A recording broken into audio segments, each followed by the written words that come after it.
Well, it's Monday morning, a little bit after 10. Sorry for the delay in getting started. There was software updates, which surprised me because there were just software updates just not too terribly long ago.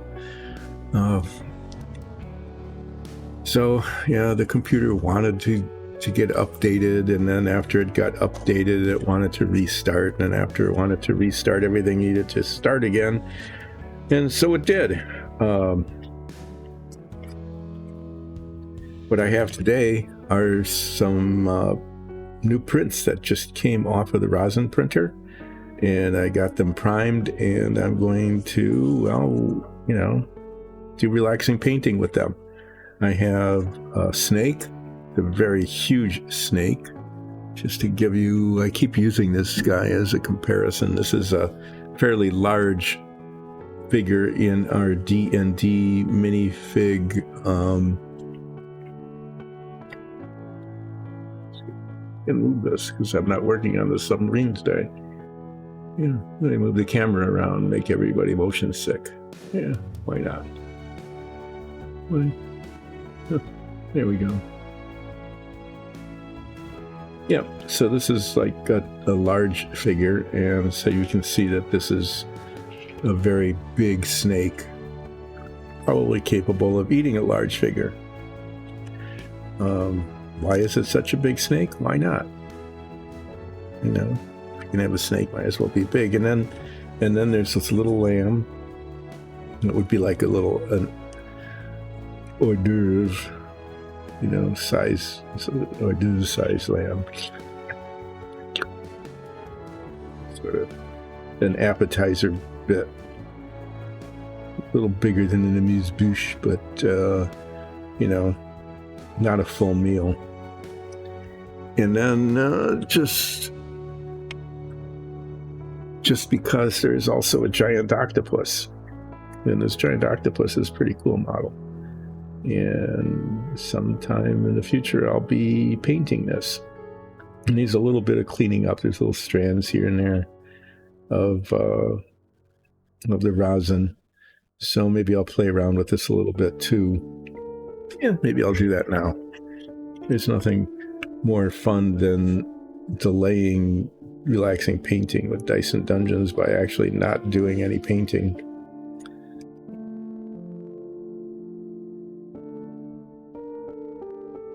Try to use up the first 15 minutes at least, sometimes longer, by not painting.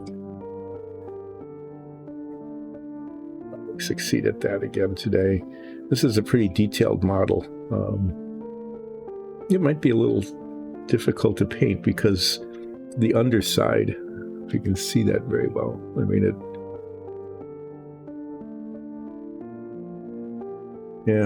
those will have to be painted first, and then painting the base would be a challenge.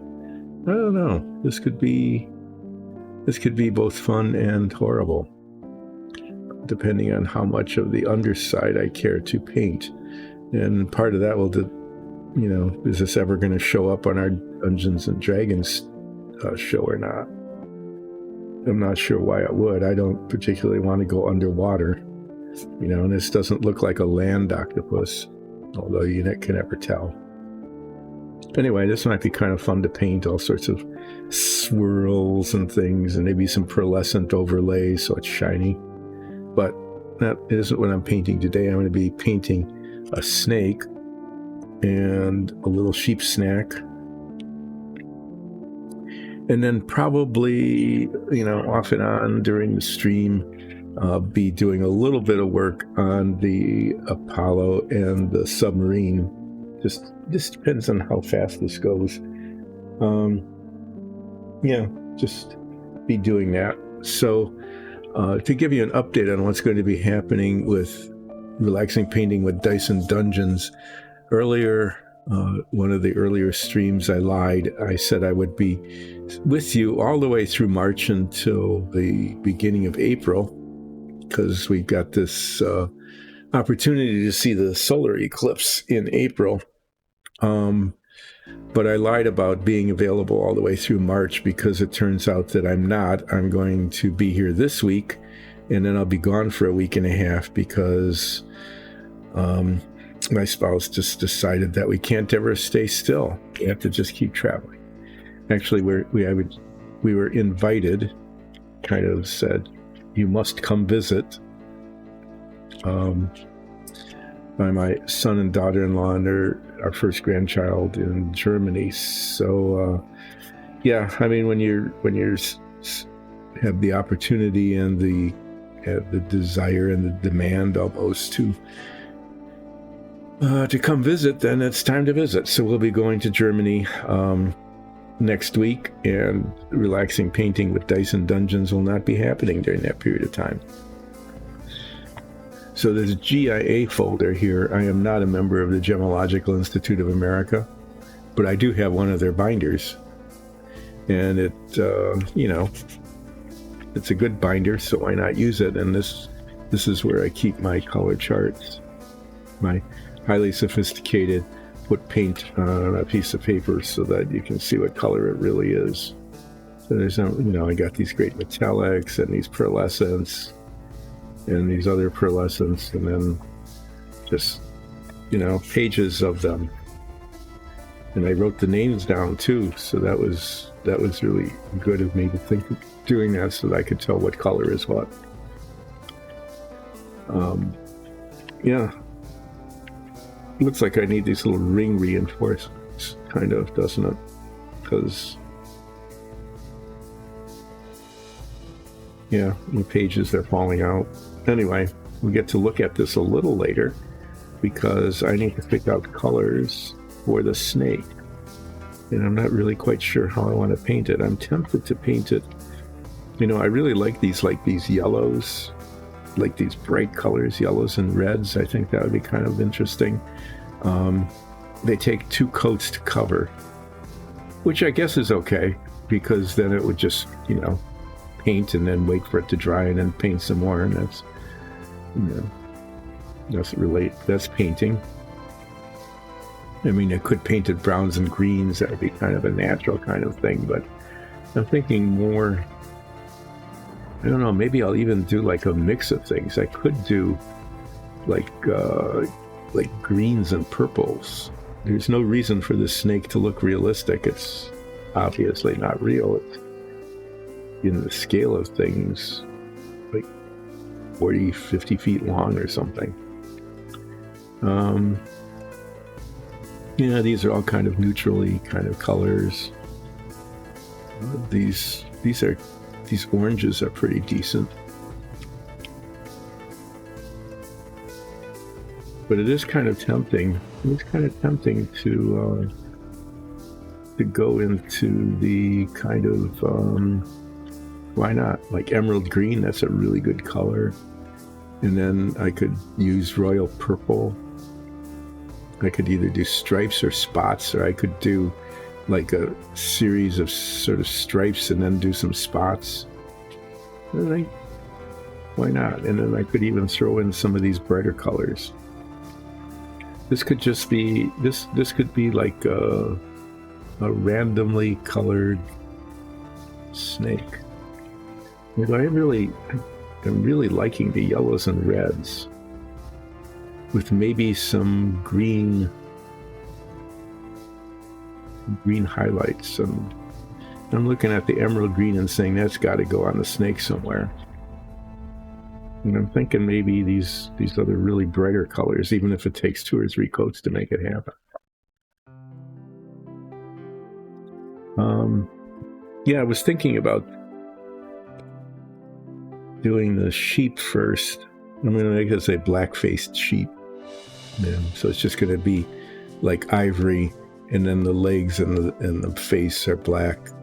That would take next to no time to paint, really.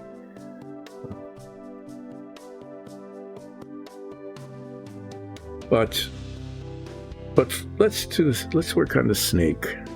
I'll keep these out. These are that was it, 2 colors for the sheep, right?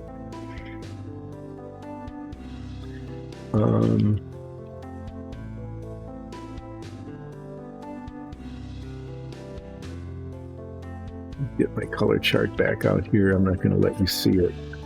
because it's in the way.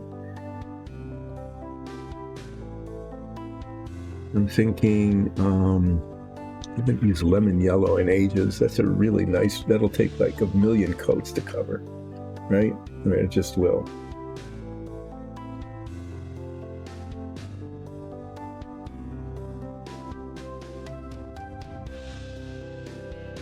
Brown tones are not the yellows. The yellows are up here.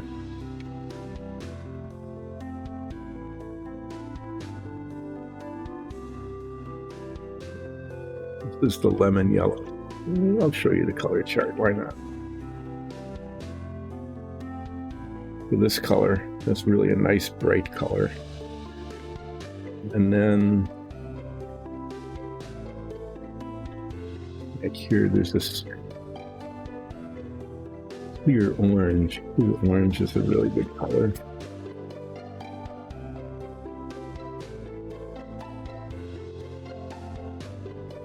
Here, clear orange.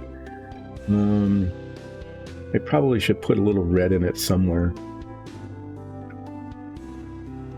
Dark vermilion is a decent kind of red. I'm reaching up here and pulling paints out of it. I put paints away some time ago. Okay, well, it's going to be mainly this yellow and the orange, and then I think what I want to do is throw in emerald green. Let's do it, you know, it needs to be there.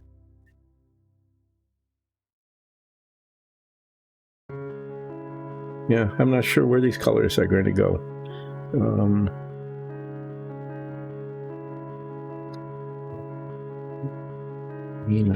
I'm not going to do any blue. I'm not sure if I want a purple in that or not. I'm going to start putting weird colors on this snake. Okay. And see how it ends up looking. I don't think we want too many colors on here.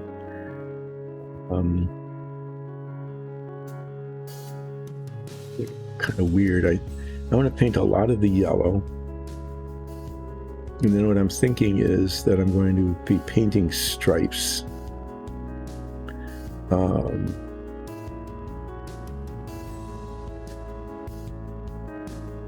You know, kind of broad stripes on it, and then do like spots of the green. In fact, I'm thinking I might paint the whole thing yellow, just as a base coat, and then I can apply different colors to that as I go along. This is one of those difficult to manipulate things. I'm going to try to put it on one of these. I have to be careful with these big ones. One time I was putting it on and I was pushing down from the edges and the edges cracked off. That wasn't good. So I'm pushed down from the very center. This might be too heavy to stay on here. I don't know. Okay, I'm going to be painting this entire thing lemon yellow. It's going to take a couple of coats to do that. But it will make it nice and bright to begin with. There it is. I'm looking for my nice big broad brush here. Lemon yellow everywhere. The whole thing. Let it dry, put a second coat on, maybe even a third, and then I will start applying the other colors.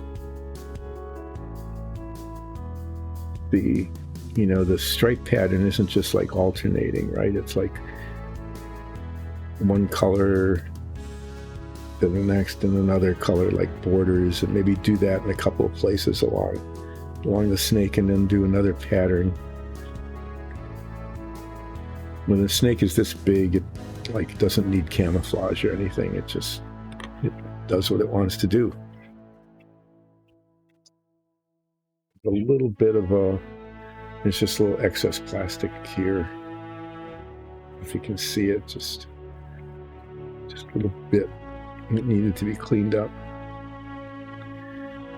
Then I'll do something with the head. Maybe I'll do some longitudinal striping on it. And I don't need to put red on it, but I'm going to have red eyes because why not? So we're going to start out. I'm going to start out here mixing this up. This has not been used, I think, hardly ever, but once since we bought it. So it's the pigment and the solvent are almost certainly very much separated.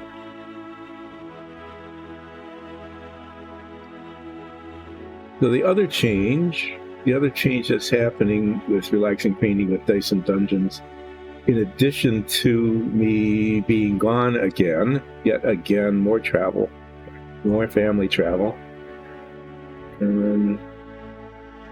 is that the focus is going to move away from minifigs to these models that I've been building.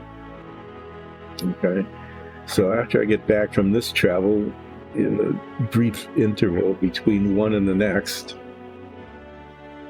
well, and even the rest of this week, I'll be doing a fair amount of work on the Apollo and the submarine, just sort of trying to finish up the submarine,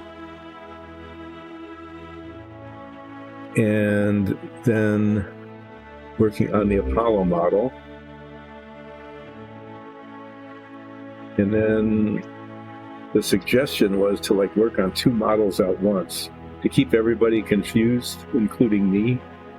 So I could work on the Apollo and maybe the Savoia, kind of alternating, maybe even the same stream as working on one for a while, then working on the other. I'm not sure. But we're going to try that because I'll just be real blunt about it. We're trying to increase our viewership, and more people seem to be interested in those models than in the minifigs. Now, that doesn't mean I won't be doing some minifigs. Okay, occasionally they'll show up because we'll need something prepared for the Dungeons and Dragons show that we do. And if that's the case, and if the timing works out, then those will get painted, and then you'll see them on the show, right? That's how that'll work.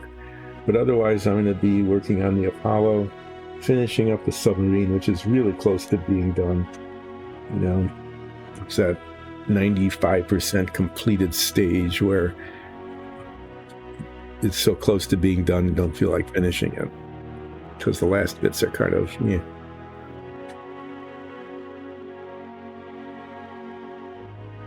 But yeah. So there were some parts of this submarine that need to be worked on. I thought, well, I'll just do those, between streams. I need to mask it. I need to mask the inside of it so that I can spray paint the outside of the hull. But then I thought, why should I take time away from the time I'm not doing this when I could be doing something that's not this? And what the heck, people might be interested in watching me put masking tape on a submarine, and there's always the possibility that something could go wrong as well. The masking tape might pull something off, it might break something, it could drop. There's always the opportunity for an entertaining oops in doing those, so if an oops could happen, it's only fair to share the oops with the viewers of Relaxing Painting with Dice and Dungeons. So yeah, you can see right off that this is not going to cover in one coat. And I don't mind, I'm just making sure I get the bottom of the snake here. I don't mind very much if I get it on the base, because that's going to get painted a different color later anyway. And what's more relaxing than not being terribly careful with your painting?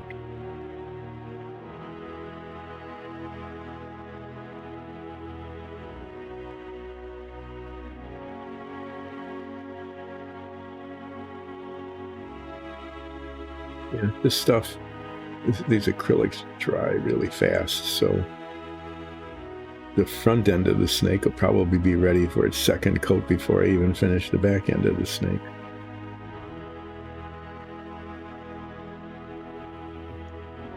I'm going to say that this is very likely, extremely likely actually, to require 3 coats to get this base coat on. But I'm really liking this bright yellow as a base coat to work with to do the rest of it.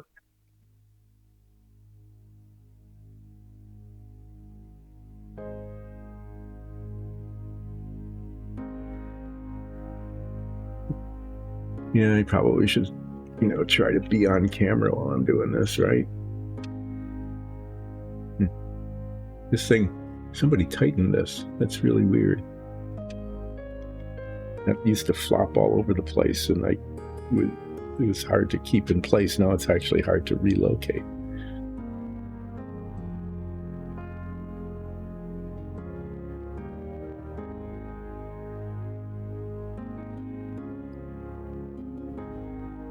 Yep. So I'm going to be spending more time working on the other models. Like, I think, instead of just making arbitrary, whoa. You heard that one of our dogs decided to get all excited about something there.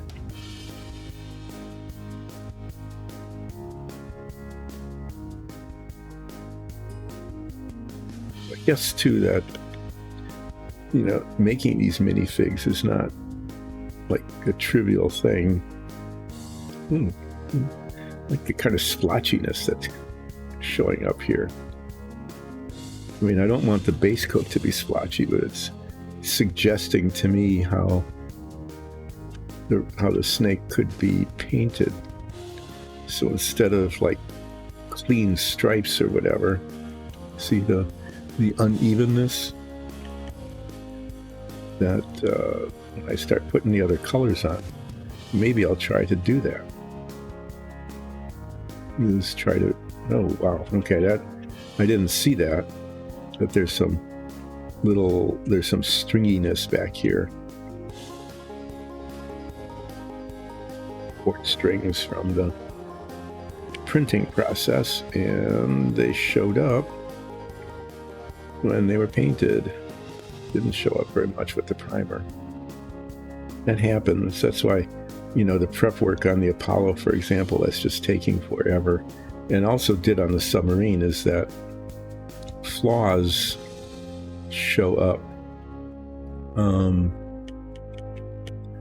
But when the paint is applied, one doesn't necessarily see with the raw plastic or with the primer, but you can see them here.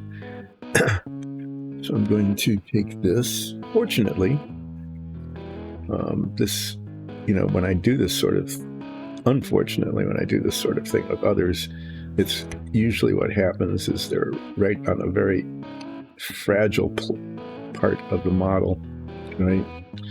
So when I try to scrape off the excess, like I'm trying to do here, these little stringy things, that's usually when I get an oops, I break off a sword or an arm, leg, or usually something breaks. This is pretty sturdy. This looks like this in particular is an issue here, because that part, I have to clean this off, and it's messy now because it's got paint on it. And it's got paint on it because I didn't see it until it was painted.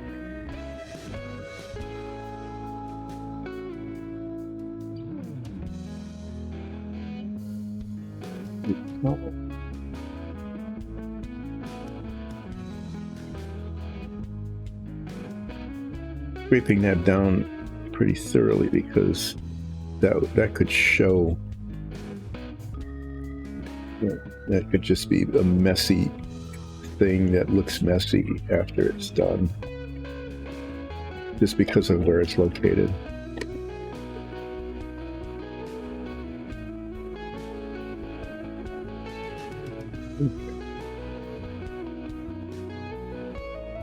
Well, by how it feels, that it's pretty much gone.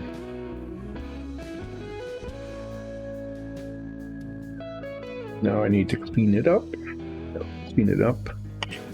By using a paper towel and a toothpick to get it in there, and then I'll repaint that.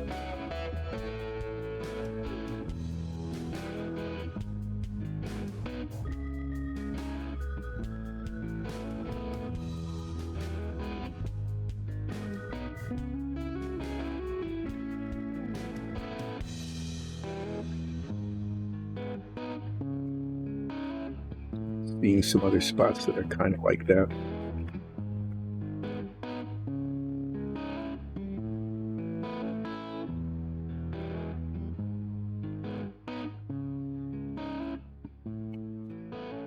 Oh, that was a thing. Clean this off, let it set for just a little while.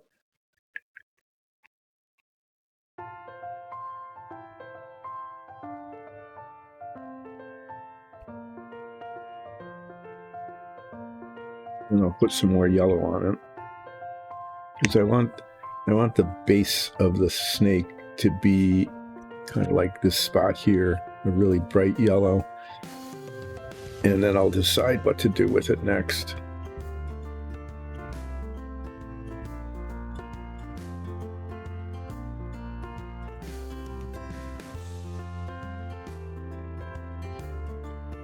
This might turn out, if it looks really crummy, I'll just get the can of primer out and respray it and start over.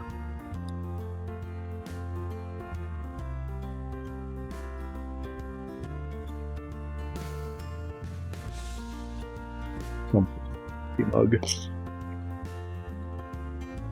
Yeah, like I mentioned, this dries pretty quickly, especially when it's thin. So like the head is already pretty dry.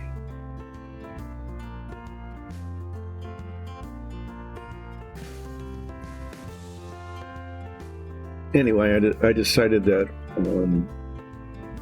if I'm going to be basically, pretty much just working on the other models, that except for the spray painting, which I can't do on camera, it just requires too much ventilation and stuff, and there's no way to set that up here, given, this isn't really a studio and it isn't going to become one, it's just a workbench. That except for the spray painting, I'm going to do everything else that realistically I can do on the stream. So that means, sitting around watching me play with masking tape and getting it on my fingers and not getting it where I want it, and then having it peel off, and all the stuff that happens when you're not terribly skilled at things and your fingers don't work anymore the way you'd like them to. Yeah, I'm going to do that kind of stuff on the stream too, in addition to the painting, the detail painting and things like that. The Apollo, there was a lot of finding parts. And it's not well done. It's kind of like the submarine in that there's because of the injection molding, there's a lot of flashing and ridges and things on the parts that do not contribute to the beauty of the model.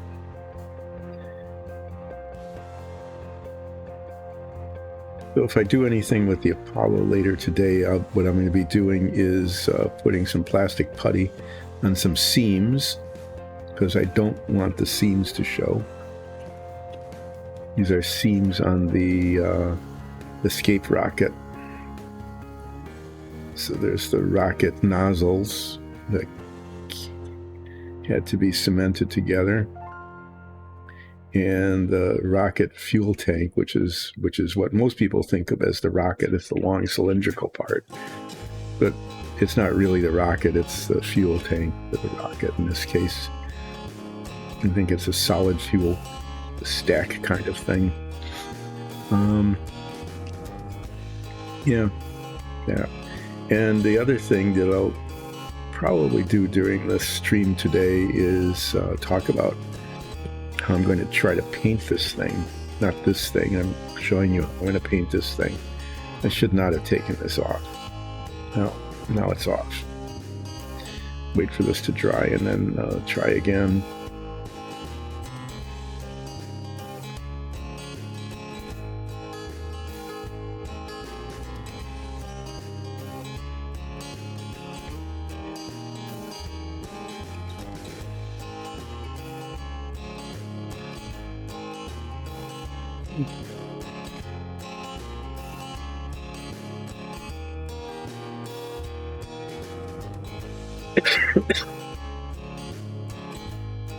Paint is kind of weird. It's almost, these oranges and yellows don't cover very well, and they have this odd, almost jelly-like consistency compared to some of the other colors of paints.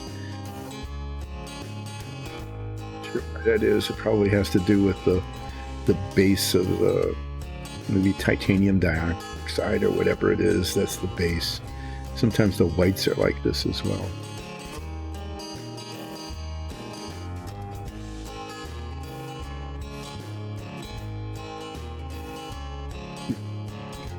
Maintaining the vaguely snake-like shape. And I know I'm getting it all over the base, but that's okay. Like I said, that's just going to be repainted later. Is that another little hunk of plastic there I didn't get out last time?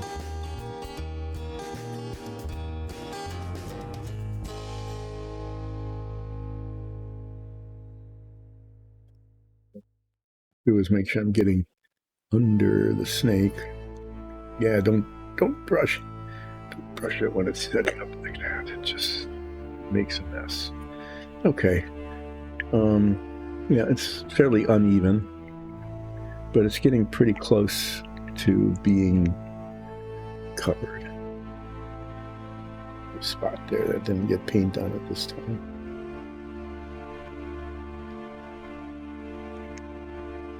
This is going to take a little longer to dry, it looks like.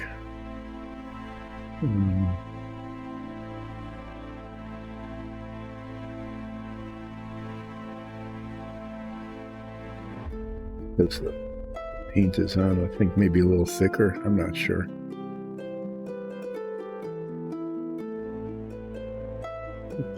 Drying, and before I put the third coat on, I can begin to contemplate what colors I'm going to use on it.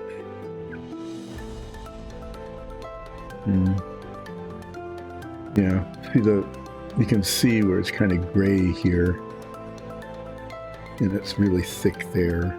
There's a lot of paint on there. When I did the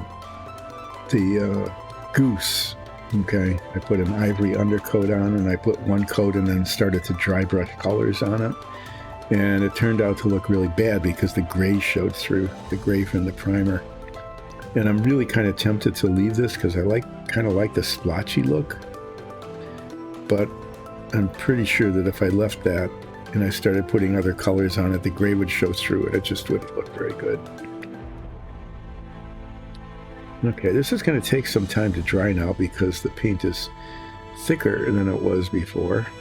In some places, quite a lot. So I'm going to set it aside. Now here, I'm going to set it aside, but still on camera because, yep, watching paint dry. We got to watch the paint dry. And while I'm waiting for that to dry, I'm going to pull out the little sheep thing here. Why not? All the time. With painting, I'm going to be actually painting on relaxing painting with Dyson Dungeons. Kind of weird, but that's what's happening. And I put all of my brushes way away. Way away so that, yeah. And then I'll point it away from me so I can't really see them. and then I can't even pick them up. That's really great. I guess that will work. I'm going to... the lamb is just not very... I mean, what can you say? Painted ivory, maybe put a little bit of brown wash on it, you know, to... or maybe... Oh, that's what I'll do. Base coat it in ivory, and then I'm going to dry brush it with white. So I don't want it to turn brown, but I do want to pick up some of the curliness of the hair. And if I use an ivory undercoat and then a bright white dry brush over it, I think that would work.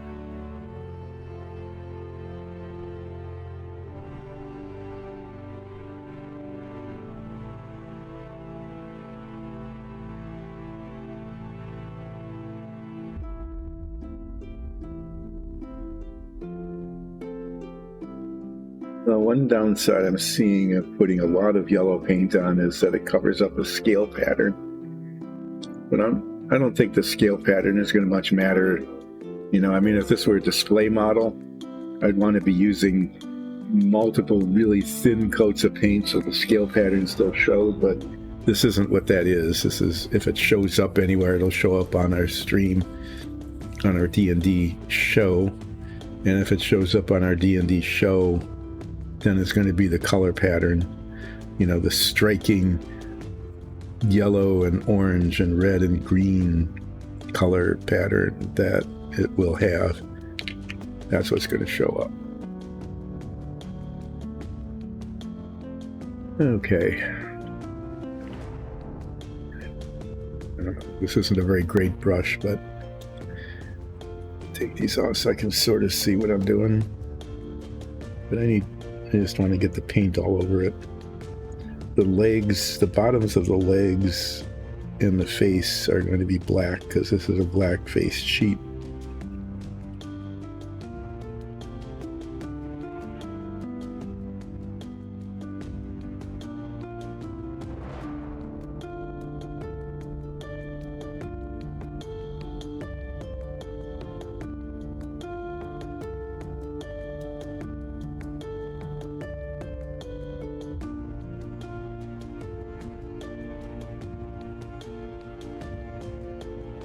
This is covering pretty well, that's good.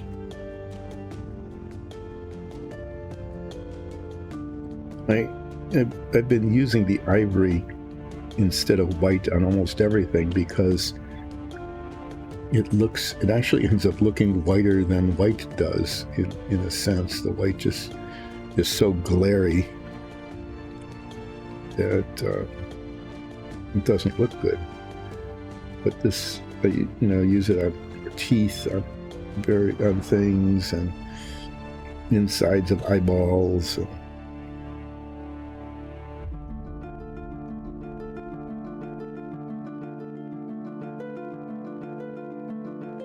So the sheep is kind of cool. What we need is not just one sheep, I guess. This could be like, if it had horns, it would make sense that it would be alone because it could be like the ram. Right? And you could say things like, who put the ram in the ram-a-lam ding dang ding dong? You know, you could. You shouldn't, but you could. But it's pretty quick to paint, and either even the black face, which is going to be like with the head magnifier and little bits of black paint on the legs and the face and stuff. Even if I dry brush white on top of this, could do a whole flock of these in like half a stream.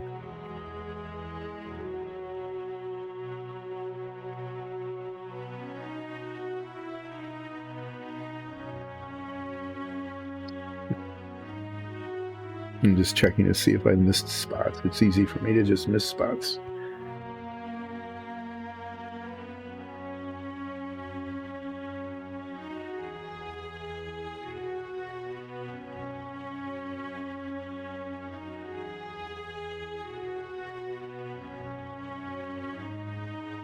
paint drying going pretty slowly.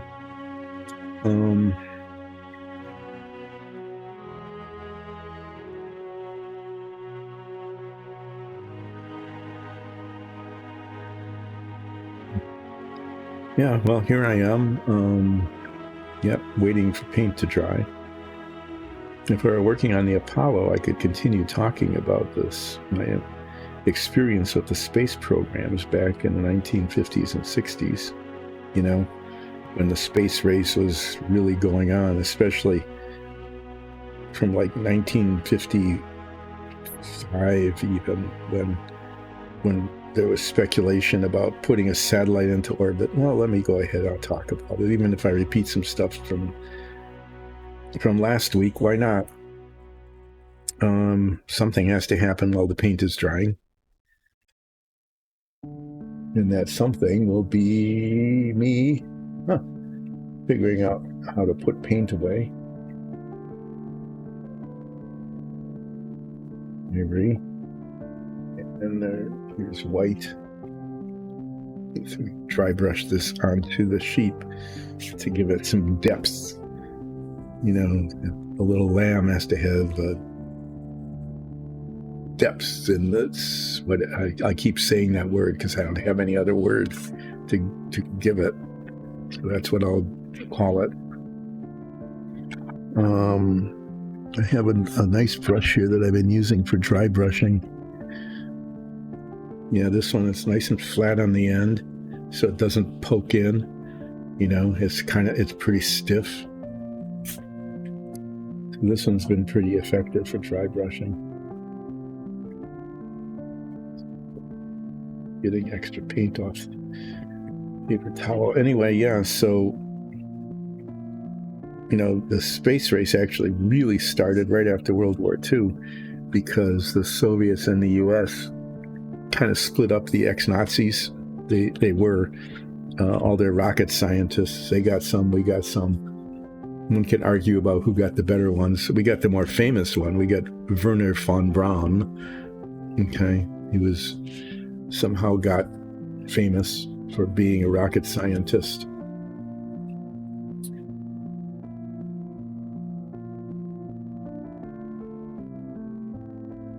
So the Soviets actually beat us to put the first satellite up into orbit because, I'm going to just say this probably is true, but maybe not. Here in the U.S., we're not only in a race, with the Soviet Union to put a satellite into orbit. Because, once you're in orbit, then you can dominate the Earth. That was the whole thing, right? Once you're in orbit, then you're above the Earth. You can't be reached except by another rocket that shoots up into space. But, people started imagining all sorts of exciting stuff like putting nuclear warheads into space or particle beam things, even though lasers didn't exist yet, Beam weapons were a thing, light beams in science fiction and in people's imagination before it really even happened. So yeah, once you're in space, you could dominate the Earth. That would be pretty cool. Why not? So we had the space race going, but within the U.S., we had our own space race in that the Army and the Navy were competing. They were demanding to be the part of the military that put the satellite into orbit, right? So the Army had the German scientists, and they had this little rocket called a Redstone, which was, at the time pretty powerful, but not intercontinental range yet. And they said, well, we can just put additional rockets on top of this rocket. Everybody's going, what? What are you talking about? It was stages, we'll call them stages. Then we can stack rockets on top of rockets so that one big rocket shoots it up, and then a smaller rocket goes faster, and then a smaller rocket goes even faster.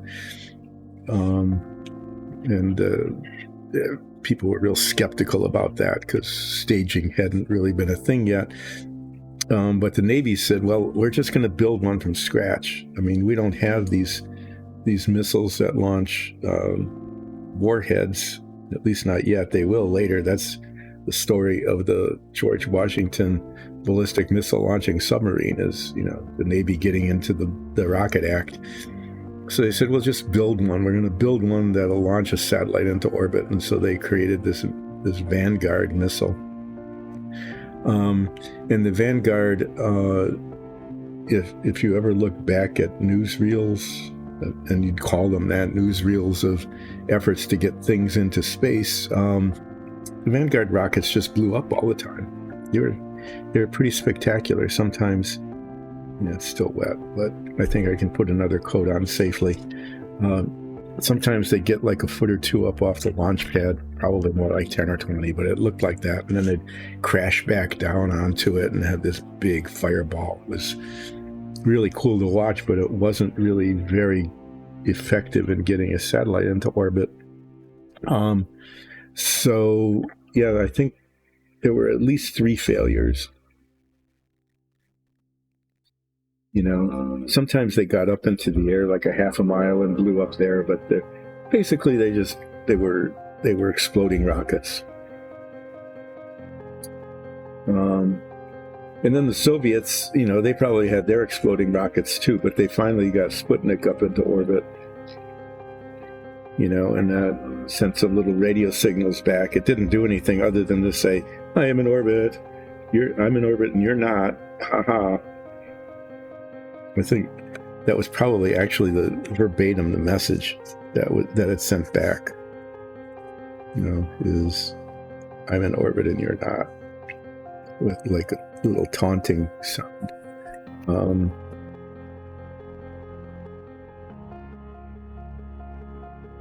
I mean, if you were making a movie about it, that's probably what you would do. I almost digressed onto my intense criticism of racing movies and taunting, but I won't do that. It's very tempting, but I'm resisting the temptation. Anyway, so Sputnik got up there, and it was like, oh my God, the Russians are in orbit, the Soviets are in orbit. They're going to destroy us with their Martian beam weapons, you know, like on War of the Worlds and stuff. And what are we going to do? So, you know, the Army came up and said, well, you know, we got these stages on this rocket. We can do it like tomorrow. Not quite like that, but pretty close to. It says, okay, well, yeah, and we wasted 2 years with these exploding rockets. If you've got a rocket that doesn't explode, why don't you go ahead and do that? And so they did. So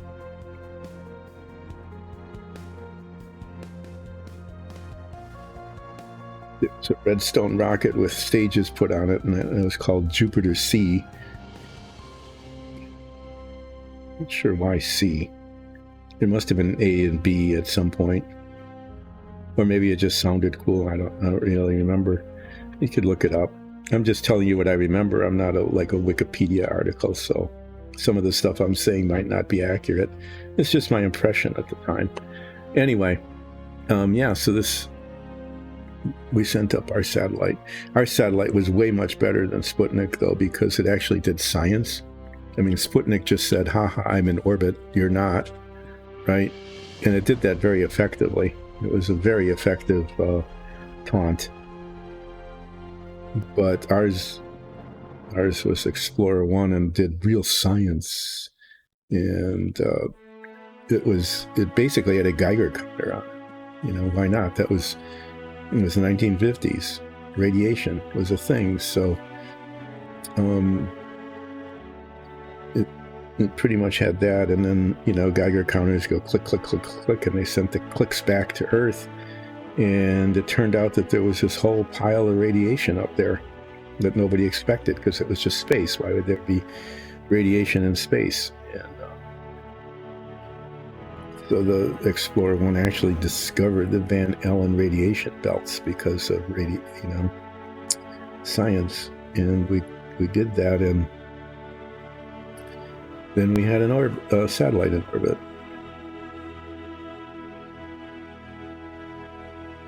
And yeah, that was an exciting part of the space race. And then the next thing was, well, if we can have a satellite in orbit, why don't we let's put some people in orbit? Because, people started getting these fantasies of like, and they've been around for quite some time, but now it was like maybe real because we had rockets, and these rockets ICBMs got invented, and they could go across the, shoot missiles from one end of the world to the other, and all sorts of wonderful destructive stuff, because most of what was happening was military. Okay, now the snake is looking okay. I think I'm going to let this dry and then contemplate putting other colors on it. So yeah, the space race, that was really good. And it was a really good time. The Vanguards, after the Jupiter-C launched Explorer, then the Vanguards just disappeared. I don't remember hearing about them anymore. I'm guessing, though, that if I were to actually look up the history of this, we'd find out that they still kept up the Vanguard program. I'm just guessing that happened, that it eventually was successful. I should probably, I'm kind of curious about that now, because we were all having great fun watching these things blow up. It was very dramatic, made good television, even though it was in black and white. This was 1956 and 1957. Of course, it was, still in black and white. The explosions were pretty cool. It's kind of fun watching a rocket go up. Like, ooh.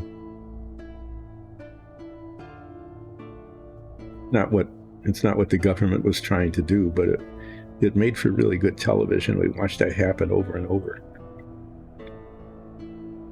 Anyway, I don't remember them. I don't remember if the Vanguards kept going or not. Maybe somebody out there knows. You can put it in chat. You can fill people in. You can look up Wikipedia. But anyway, we got our satellite up there and discovered there was radiation in space, and that was actually a pretty big deal for science. Nobody expected that. Well, there probably were. I shouldn't say that. There's always theoretical scientists who predict something and everybody goes, no, that can't be true, and then it turns out to be. That might have been the same thing with the radiation belts. But I remember that, the news media and stuff made a big deal about it. It was a cool thing to discover.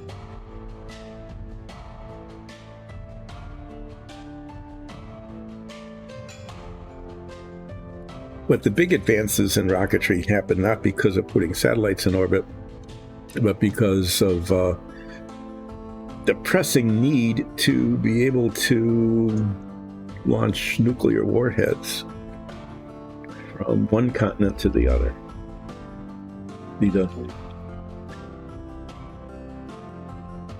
We had these intermediate range ballistic missiles like Thor and Redstone, and they didn't go all that far. So in order to get nuclear warheads onto the Soviet Union, we had to station these rockets in like Europe or Turkey. Okay, and there were complications with that. For example, the Cuban Missile Crisis. Okay. Because we had IRBMs in Turkey, Soviet Union felt a little vulnerable because it was pretty close. We didn't seem to be objecting that much, so they put some in Cuba, and that almost blew up the world. That was a great big thing. But to not have those kind of complications, it would make sense to launch the missiles from one zone territory. So we needed intercontinental ballistic missiles that could go all the way from I don't know, like North Dakota across the pole and crash down in St. Petersburg and Moscow and vice versa. So we made bigger missiles, and that's how we got things like the Atlas and the Titan.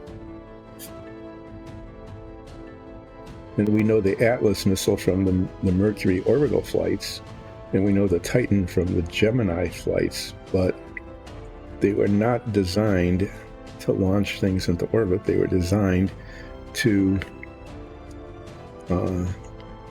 send nuclear warheads intercontinentally. It just so happened that there was, instead of designing brand new rockets from scratch to send stuff into orbit, like people into orbit, it was just a whole lot faster to repurpose some military missiles. In fact, the Atlas missile, when we started using it for the Gemini, I'm going to be dry brushing some white highlights onto the sheep here. The Atlas, which is a really cool missile. I really like the Atlas.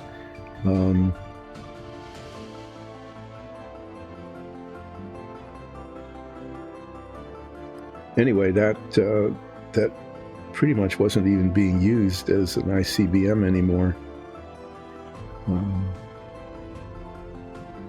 It was replaced by the Titan, or supplemented by the Titan, which had the advantage of being more powerful, so it could send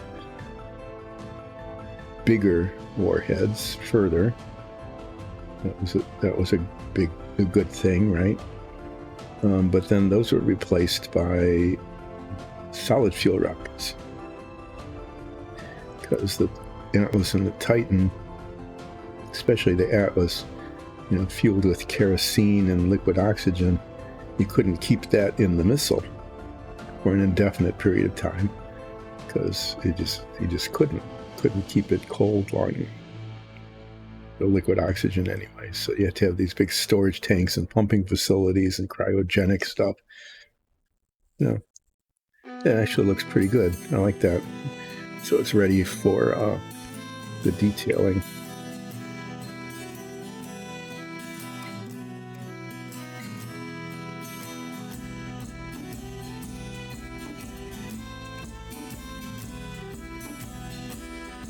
So by the time the Atlas was being used to launch stuff into orbit, like Mercury capsules, it pretty much wasn't a military thing anymore, even though it was launched from a military launch pad at Cape Canaveral. It was still Cape Canaveral there because, it was before Kennedy even.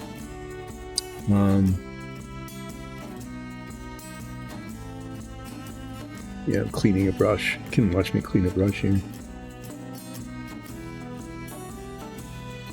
I'm going to need my teeny brush.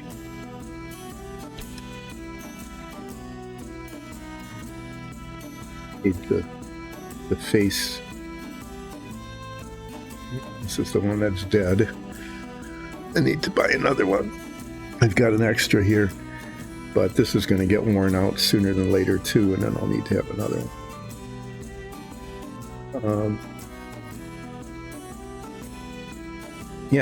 So the Atlas was used for the Mercury capsules, but then the Gemini was heavier because there are two people in it. It wasn't terribly much bigger. It was if you were claustrophobic, you would not want to be a Gemini astronaut.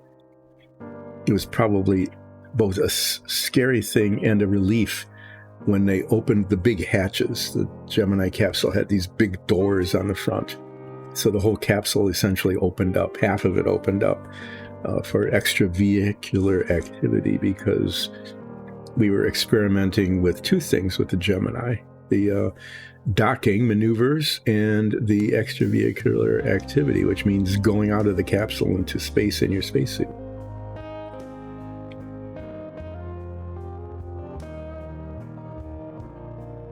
We called them spacewalks. Nobody was really walking. I mean, they didn't go like that, right? They just kind of floated around because their spacesuits are really stiff and they could hardly move in them. You could hardly move in them when they were inflated. But anyway, yeah, that's what the Gemini thing, and we had to use the Titan for that because it was more powerful. I was very disappointed because I liked the Atlas. I was an Atlas fan, and so the Titan was this more powerful usurper that came on. But I talked about that when I was working on the Apollo. But what I didn't talk about was, the replacement of the Atlas and the Titan as ICBMs.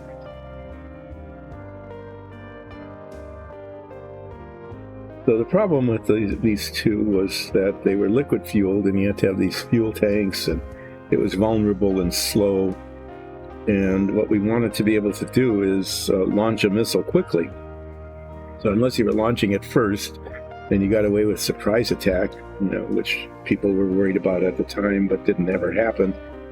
Unless you were doing that, you'd want to, like if you just happened to notice that a bunch of missiles with warheads were coming toward you, and it was going to obliterate you, you'd want to launch your missiles quickly. And so during this period of time, behind the scenes, nobody was really talking about it that much, though, was the development of solid fuel rockets. And you'd read about it every now and then. It's like the development of rockets, solid fuel rockets, and they'd start out small, but eventually they ended up, the first one was the Minuteman, and that was a big tube full of rocket propellant. The first rockets, the very, very first ones were solid fuel rockets. They were tubes filled with gunpowder, the old-fashioned black powder, the sulfur charcoal, saltpeter kind of thing. And then Goddard developed liquid fuel rocket. His first rockets were really teeny, relatively speaking, like 6 feet long or something. But the big breakthrough there was the use of liquid oxygen as the oxidizer, because, rockets couldn't gulp enough air to get their oxygen that way.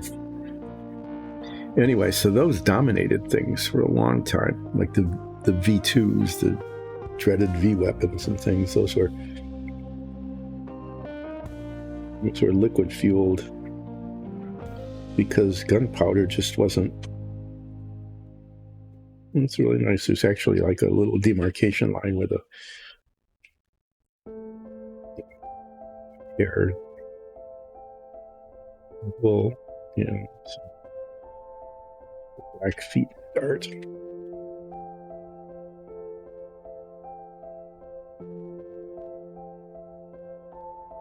So that was really, you got the V weapon, and all of the other rockets at that time, the powerful ones, were liquid fueled.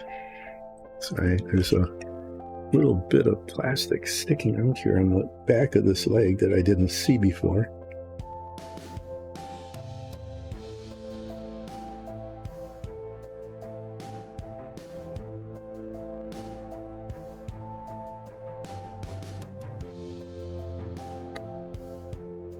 Yeah, so they were very powerful rockets compared to the solid fuel that was available at the time. The solid fuel, basically the solid fuel was an explosive. And so if it burned slowly enough not to blow up, it wasn't very powerful. And if it burned fast enough to be powerful, then it blew up. So, solid fuel went out of favor. But then, then you got the issue of we have to launch our warheads really quickly, like preferably if we know for sure that we're going to get blown up.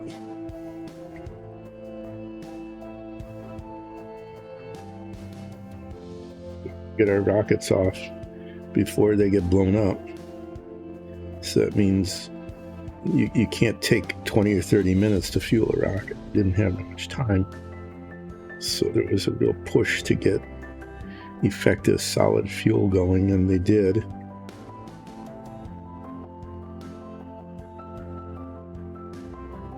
Intercontinental ballistic missiles, that's why that happened. And you'd say, well, we were using ICBMs to launch people into orbit, like on the Atlas and the Titan, and now you got these solid fuel ones. Why don't you use the solid fuel ones to launch people into orbit instead of these liquid fuel ones? Because it's,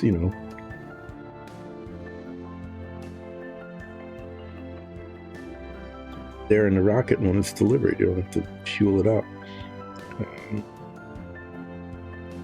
And I think it's mainly because the solid fuel rockets weren't that reliable. Let me just put it this way. If you're sending people up into orbit or expensive satellites, you really want them to get there without an incident, right? You don't want an explosion. You don't want to lose them on the way, and the solid fuel rockets, I think, were not all that reliable. And you'd say, well, then why did they put them in the silos? And a couple of reasons I can think of. One is that, you wanted to launch them quickly, and that was the only way to get it done. The other was that, say you're launching like 5 times more warheads than you need to destroy the Earth. Okay, so you got a little bit of a cushion there. And so what you can do is, like 20% of your rockets don't work. Well, so what? Okay, I mean, even half of them didn't work. And it'd be like, so what? There's more than enough. More than enough that did work to, serve the purpose of destroying the Earth. So the lack of reliability was not nearly as critical as the ability to launch quickly. And you'd say, well, it's not a good thing to have a rocket with a nuclear warhead like blow up in the launch pad, or only go part way and then stop working. And you go, yeah, that's not a good thing. But in the context, in the context of what's going on, when you got like 100 or so nuclear warheads headed your way, to have a couple of your own fall short, and they wouldn't explode. They wouldn't explode because they didn't get armed until they got close to their target. Just a little scattering of some just some radioactive material, I'll call it. A little scattering of a broken warhead out there is, in the scheme of things, is pretty trivial, right? So the advantages of being able to launch quickly way outweigh the disadvantages of maybe having even 20-30% of your launches fail. There's plenty of extra. Okay, there, that's pretty good. That's a black-faced sheep. Looks real sheepy. Pretty neat. All I need to do is I'll paint the base. I'll probably paint it green, because it's out in a pasture. So you could tell that if I had a whole flock of these, maybe even like a dozen of them, I could do that in one stream. That would be a thing to be done if we ever needed a flock of sheep.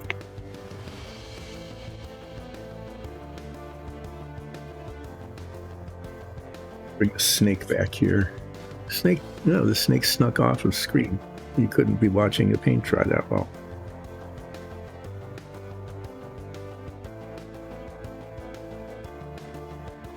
The thing to be done now is, I think I'm going to paint orange on. And I'm not sure if I want to paint stripes or if I want to make it look blotchy.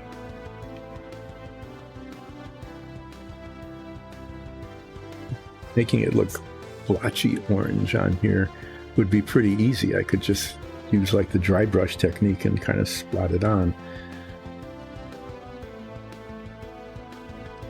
But I think I'm going to take the time to do stripes.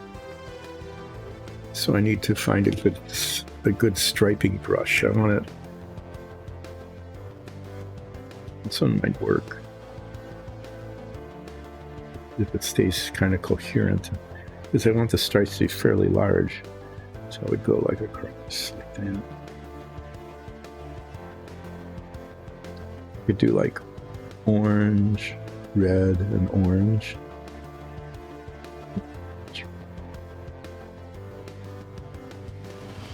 So to do that, what I could do, kind of like a coral snake, kind of, where you get bands on the snake.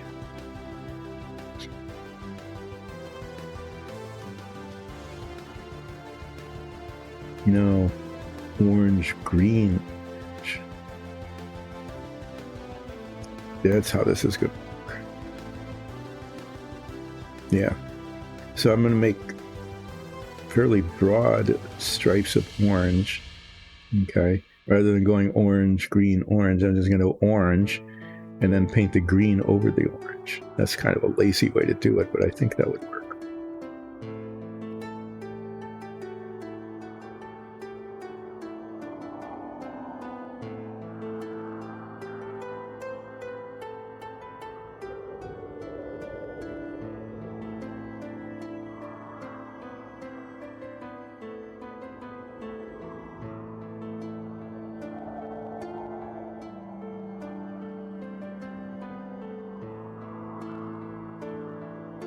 Yeah, this has been sitting around a while. I have these little ball bearings in them, to help mix them, like you get in spray paint.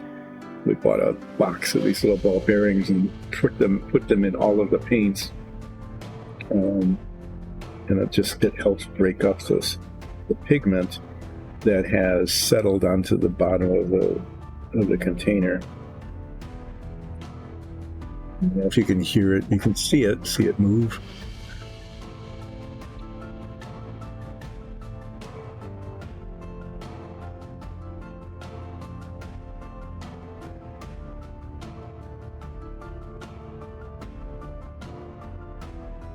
So anyway, yeah, that's how that's pretty much how we ended up getting solid fuel rockets, even if they weren't really reliable at the beginning, is to be able to launch quickly. So that was always the issue. Do you launch first? Do you launch on warning? Okay. The warning systems, they always make mistakes. There's always this, oh no, it's an incoming attack, and then it turns out not to be, because the radars and infrared sensors and everything are not foolproof, even to this day, I think. But I'm going to start with one kind of in the middle. And they were definitely not foolproof at the beginning. So, there was a debate about that, and we all got to read about it in the newspapers and stuff, because it was a fairly public debate about the launch on warning or not. It would be a bad thing. It would have been a bad thing if, the radar sites were up north. We got Canada to cooperate,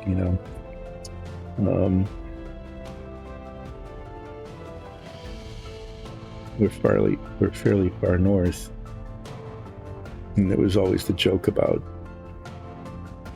we launch our missiles because there's an incoming flock of birds. That was apocryphal. Okay, so that's about the band, and then through the center of this, I'm going to put the emerald green. So how far apart should they go? Like the next one maybe here?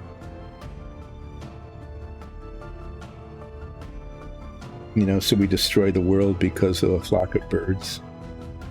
That seemed like that was a thing to do, right?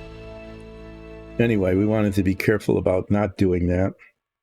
So, the other thing to do would be you'd wait for the warheads to hit, right? That was the thing to do, to be sure that before you launched all your missiles to destroy whoever launched their missiles, that you'd made sure that they were real, so you'd wait for the warheads to hit. You know, that's kind of a good fail-safe thing, right? It's like, that way you're not blowing up the world unnecessarily. But the that meant that that you're getting blown up, right? You're getting warheads blowing you up. So you had to make sure that if that was your approach, that you didn't launch on warning, but you launched on impact, kind of, that the missile survived. So that's why the land-based missiles are in these silos. And we think of silos as like in farms, they're above ground, right? But these are underground silos. And they're supposed to be like robust enough so that if a 0.5 megaton warhead landed, it would have to land right on them. So you get into all sorts of really interesting stuff about the use of nuclear weapons when you're thinking about how these things are supposed to work.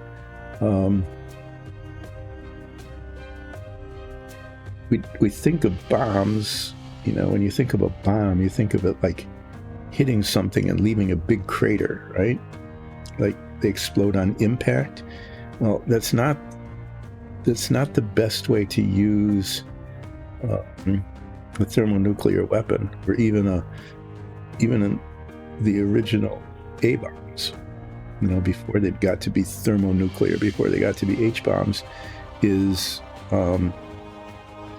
they are not their most effective meaning causing maximum damage, if they actually hit the ground, okay?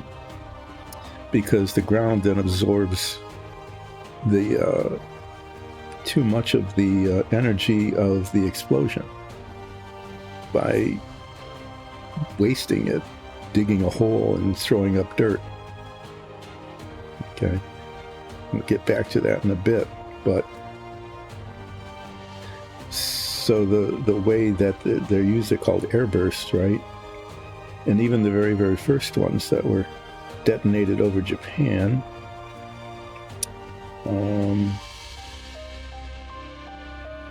exploded far above the surface.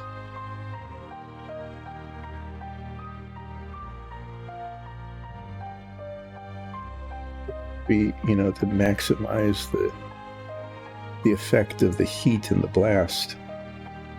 You don't really think of it that way, but when you're blowing up a city, you want the heat radiation to just really cover as much area as possible, and you do that by exploding the weapon up in the air.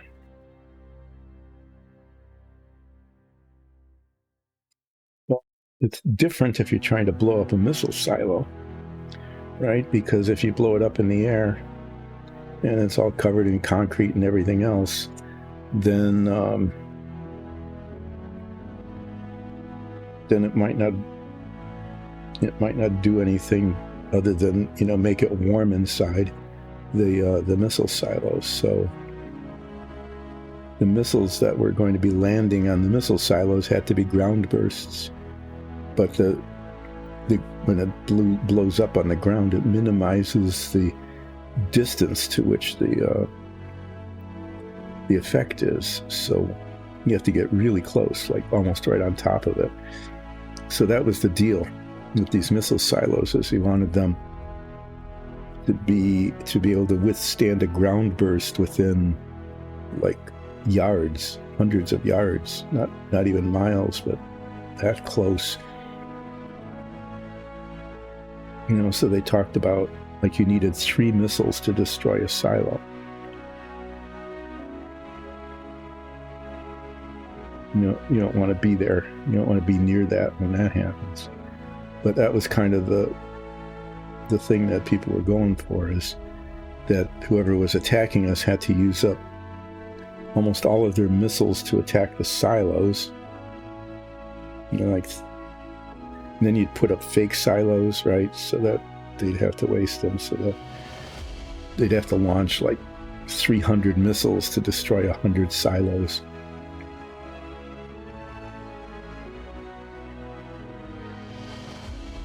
And then that would use up so many that they couldn't effectively destroy every city with more than 5,000 population in the country. That kind of thing. Anyway, yeah.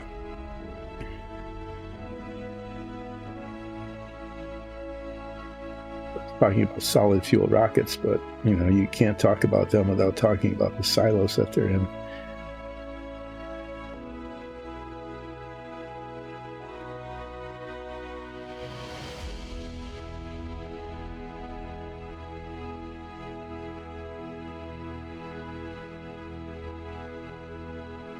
That was a pretty exciting time growing up when all of that was new, and we were all sitting around getting all excited about how we were going to survive the nuclear attack because we had enough silos that it would use up most of the missiles. You would, when you're looking at 300 half-megaton nuclear warheads creating ground bursts. I'll talk about that in a minute. Ground bursts, not air bursts.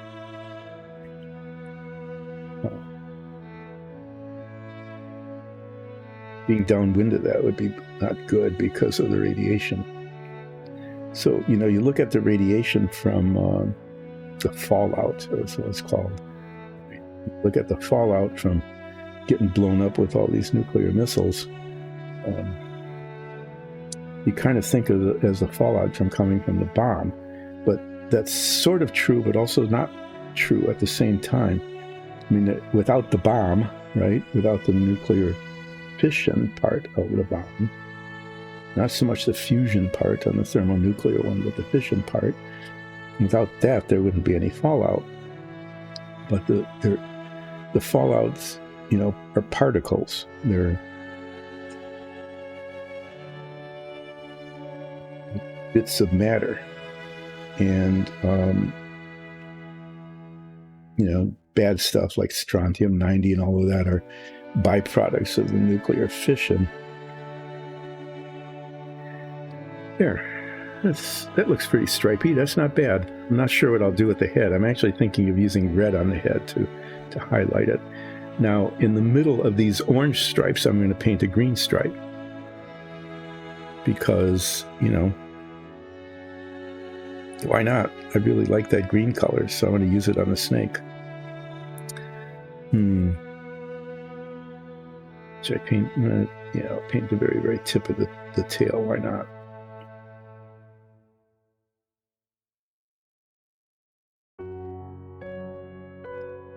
But the majority of the fallout comes from stuff that gets blown up and irradiated, like the dirt that comes up from the crater, right? And all the bits and pieces of the building and people who get vaporized, that kind of stuff. Okay, that brush fell apart.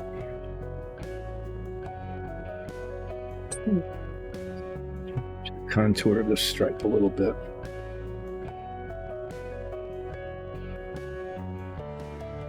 So when you get an air burst, which maximizes the shock wave and especially the heat damage, the heat that's created that burns stuff up, and you get an air burst, you get radiation from that. But if you get a ground burst where it explodes on the ground and makes a big crater, all of that dirt picks up radioactivity and carries it. So what's the moral of this story? The moral of this story is that if you get 300 megaton warheads, all exploding around your missile silos, because it takes 3 to blow up one silo, you end up with, and you want those to be ground bursts, because you want to excavate, you want to blow up the bunker, the silo that the missiles are in, so that they can't come back at you. Right? You don't want that. So, well, this is a good brush. I don't want to lose it. I didn't really feel like mixing epoxy. Anyway, you get all these ground bursts, and all these ground bursts dig up all of this dirt, and all this dirt carries the radioactivity. And so if you're downwind of it, you get a lot of radioactivity. It's really, I keep looking at this and I don't like it. Anyway, but there's a lesson on the difference between air bursts and ground bursts. If you want to destroy a city, you do an air burst several thousand feet above the city, so that it gets maximally roasted by the heat that's emitted from the thermonuclear warhead.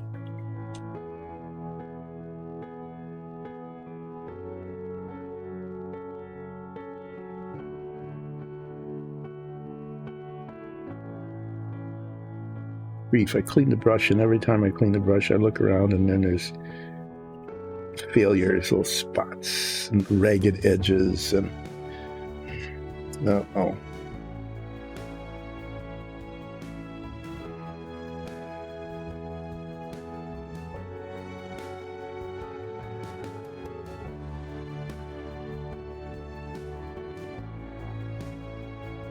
kids nowadays, we grew up with this stuff, right?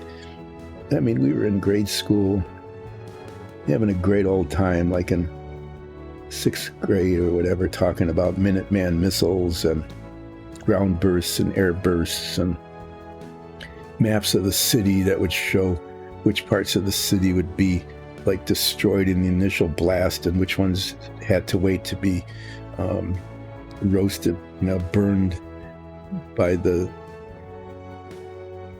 fires that were started with the heat from the explosion, immolated, and then there were parts that were far enough away that they didn't immediately start burning, but there was still, the blast would be carrying all this debris, so that's why you had to stay away from the windows. It's like with a tornado, the same sort of thing with a nuclear bomb, is that you really should stay away from the windows, because those will blow out, and then you'll get hurt by the glass shards. Okay, well, the lines are a little wavy, but it's a little more natural. I'm going to paint the stripes on it. After the orange dries, I'll paint the green stripes, and then see how that looks. I'm going to need, this brush is a little too wide for those. I'll get out a finer brush. I'm not sure if I'll use the little bitty brush, this, or if one of the other ones will work better. I'm reaching over, almost spilling my coffee. I've got a really nice one somewhere. It's too ragged.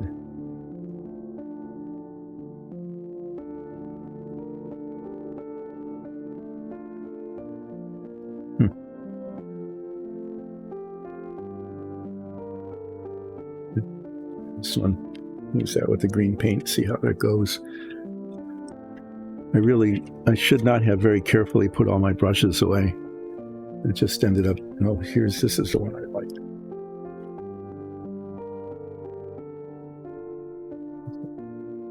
The one on the floor, I'm not going to use that one because it's on the floor and I can't reach it. Okay.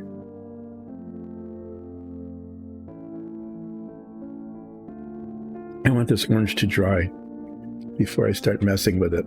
So I'm going to paint the base of the sheep here. There's a certain green I've been using that works really well.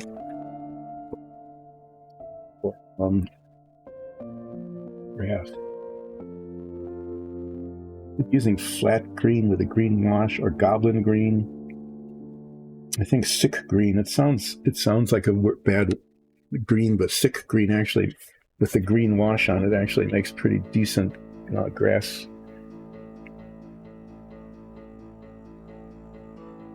Oh, this is what I'm going to do. I'm going to put the paint away. That's something I really haven't been doing very much, which is after I use a paint, to put it away. I'll show you those holders some other time.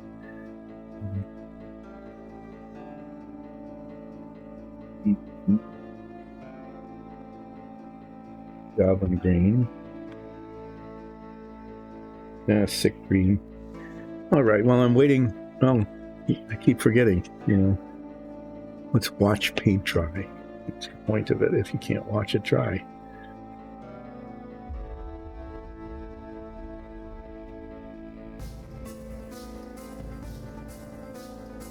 So I'm waiting for that to dry so I can paint the emerald green stripes inside the orange stripes. That's how that's going to work. Well, I contemplate what I'm going to do with the head.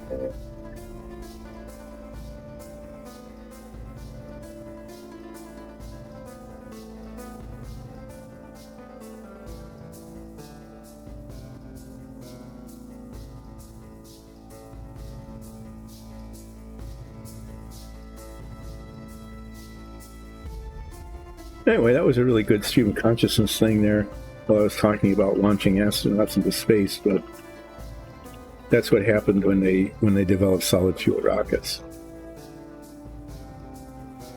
And solid fuel rockets eventually became much more reliable, because when they after the Apollo program ended and they built the space shuttle, the rockets that provided most of the thrust were not the main rocket engines, which were not nearly enough to get the thing almost even off the launch pad, but the side booster rockets, which were solid fuel rockets.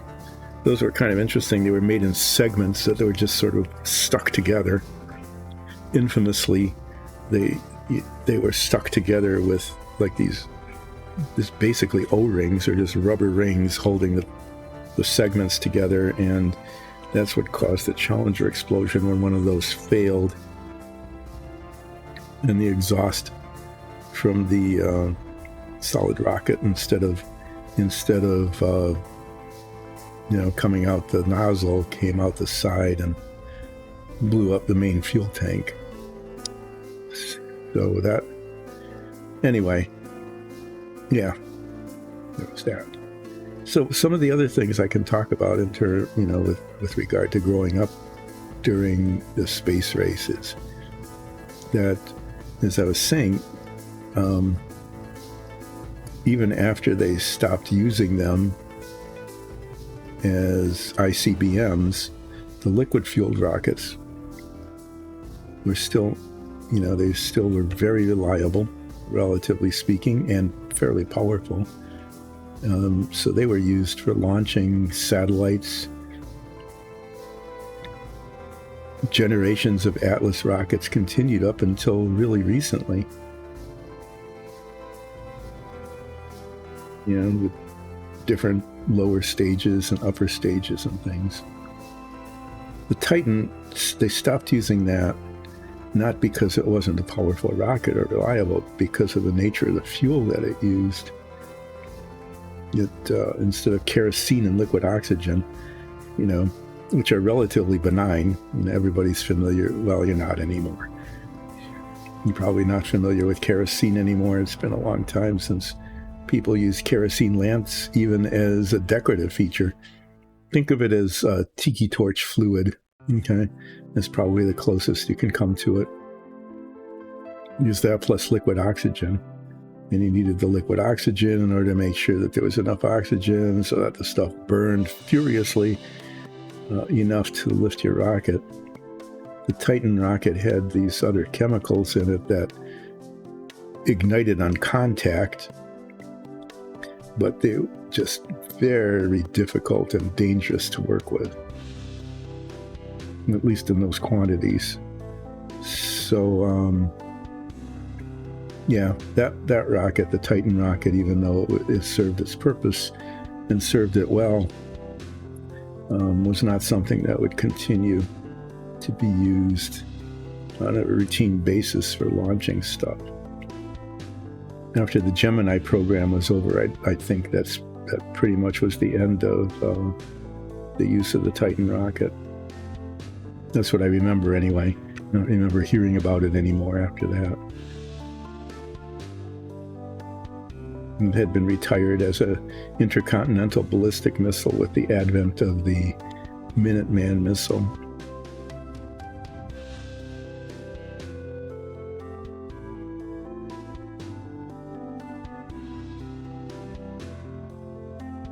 Yeah, this is a pretty nice bright green, and then I put a green wash on it, kind of dollop it on, so that it's just not real monochrome. Bring that wash out later after this dries.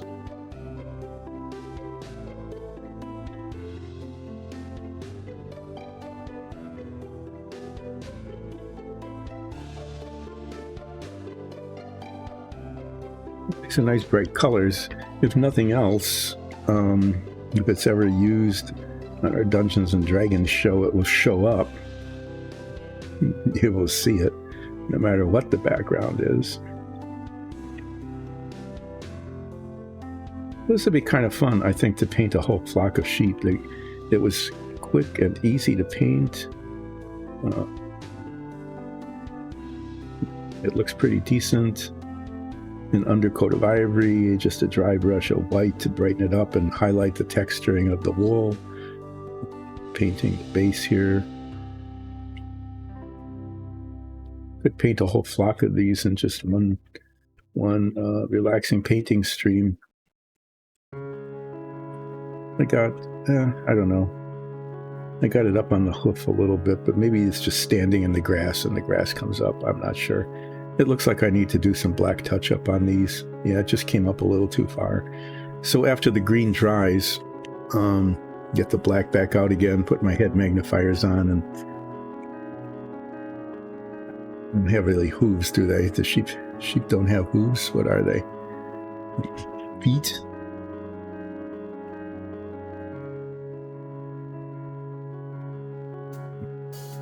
Failing in my sheep anatomy here. That should dry sufficiently quickly that I could do that touch-up. I'm going to let the snake dry over the break before I put the emerald green stripe inside of the orange stripes.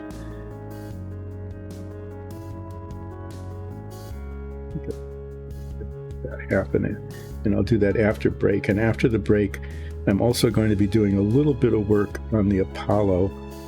I'm going to be putting some plastic putty on the seams. I'll be taking this brush isn't getting clean. I'll be taking the clothespins and alligator clips off the parts that I cemented together last week Friday and hope that they hold and that they look okay. And then be putting plastic putty on them to fill in the seams, and then that will set and be ready to be sanded down on Wednesday when I get back to that. And then on the submarine, basically I'm going to be doing a bunch of masking. Okay, I need to mask the hull of the submarine that folds down so that I can paint the stand. And then I need to mask the inside of the cutaway submarine so that when I spray the outside of the hull, I don't spray paint all over the inside. So that I'm going to have to be real careful about that.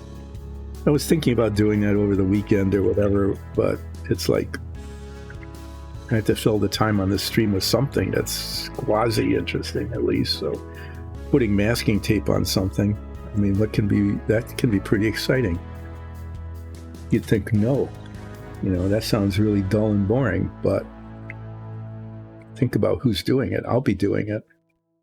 And I think I'll use this for the stripe. That might work pretty well. I'll be doing that, and you can never predict what kind of oops might happen. All right. I'm going to finish the sheet before break, I think. I'm going to put these back on because what I need to do is just some little tiny bit of touch up on the legs where I got the green paint up too far because I wasn't using my head magnifier or the right brush. I wonder if this is still the black is any good. Maybe there's some black paint underneath here. I can reuse it.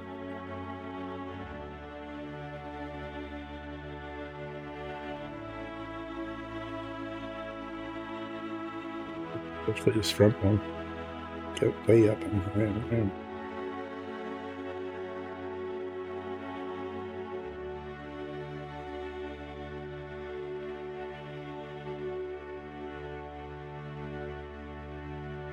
Probably would have been better if I'd used these when I was putting the green paint on, but it doesn't matter now.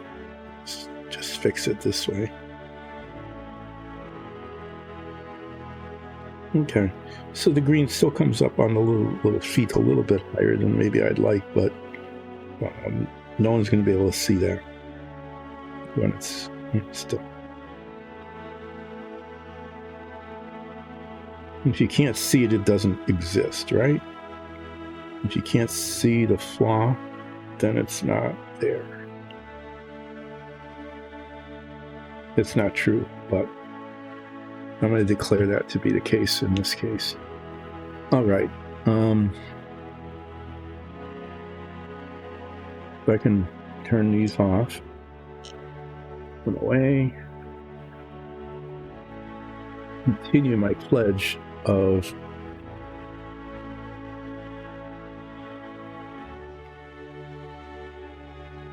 putting things away and not letting them get all over the place. So I'm done with the sick green.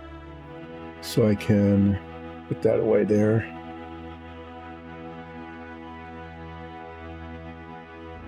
Where does the emerald go? Oh, that's the spot for the emerald. And then I'm going to keep the black out. I might want to use this for like the eyes of the snake if I don't make them red. I'm not sure. This is the color I'm going to be using to put a green stripe inside the orange stripes all the way down the length of this.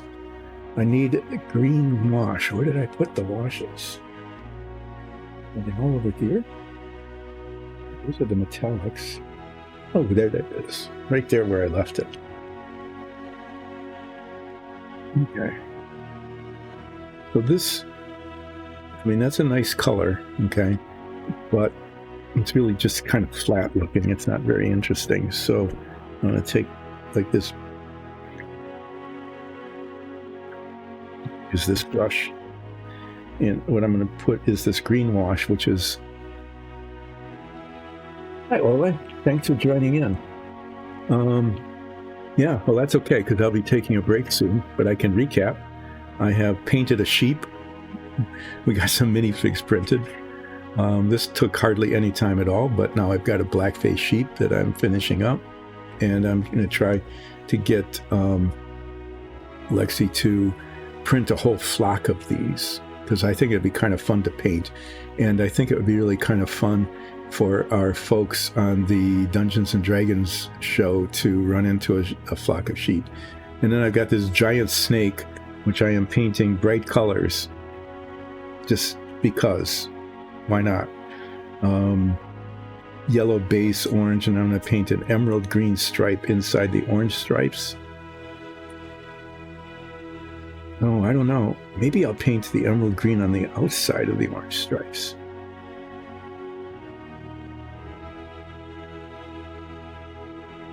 Yes, the sheep is cool.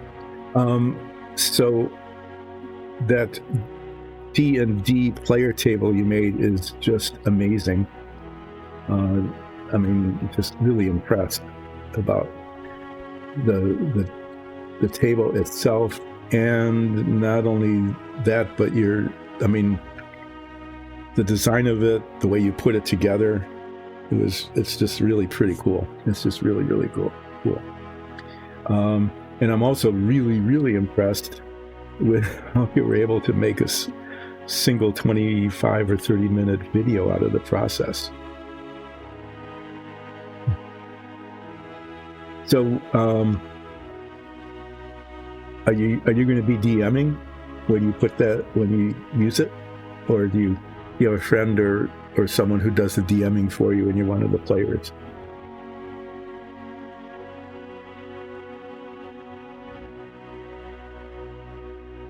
I'm just curious about it, but I just have to say it's, I thought we were doing pretty well here when we had a table and we repurposed it, but to build it from scratch like that was pretty incredible.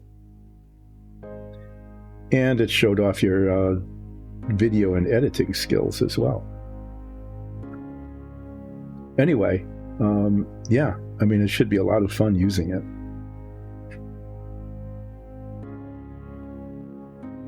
I'm just dabbing this on so that it just gives it a little bit of weird texture, and it changes the color just a little bit. I really like that color green, but this makes it look better as like a field of grass.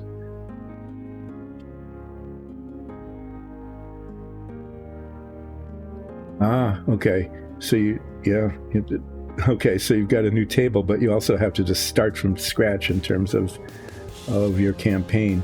Are you going to do what is it? Homebrew, right? That's the word. I have to try to use the right word here.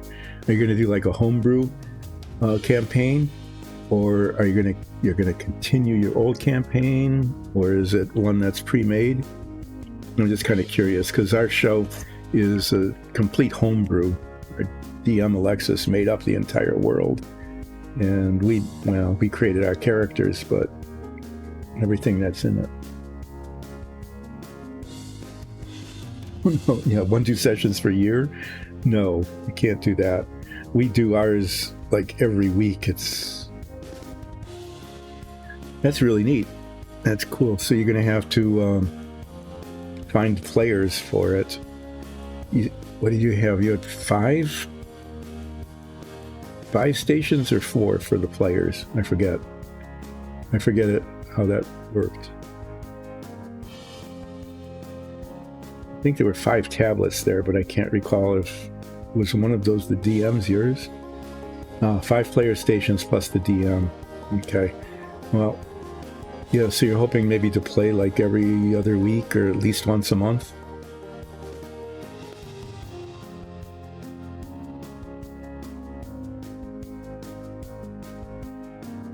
If you start a new campaign, I mean, with a new group, are you going to like start the campaign from scratch?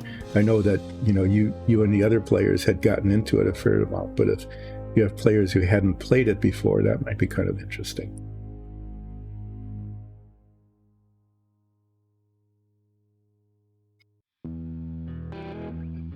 Anyway, yeah, I completed a mini model during the first half of the stream.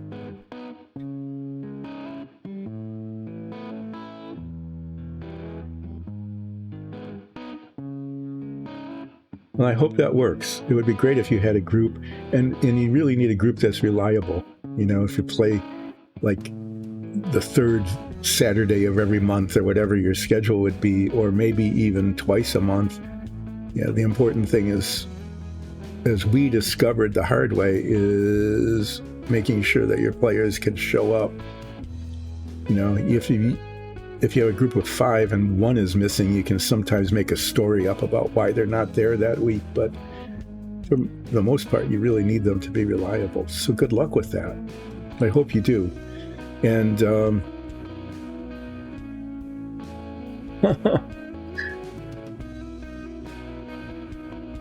And a senior. Yeah, you have to make sure you have a senior, because you have to have somebody who can reminisce about things that nobody else knows about or cares about.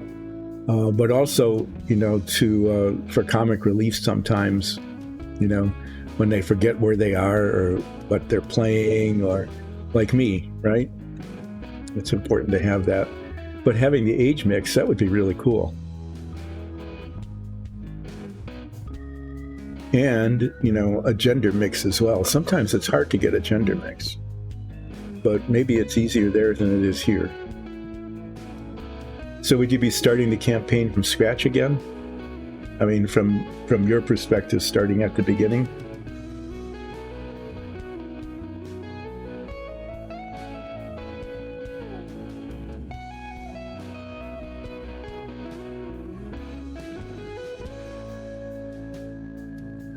And then after break, I'm going to be taking a break pretty soon because, it's a good time to stop, but also because, I need to take a break. And I'm going to celebrate the completion of the blackface sheep. And then I'm going to paint green stripes on this, and I have decided that I'm going to paint a green stripe on either side of the orange stripe instead of in the center of each one.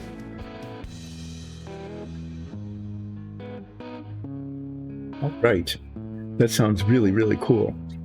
Are you planning to stream it too, or just play it?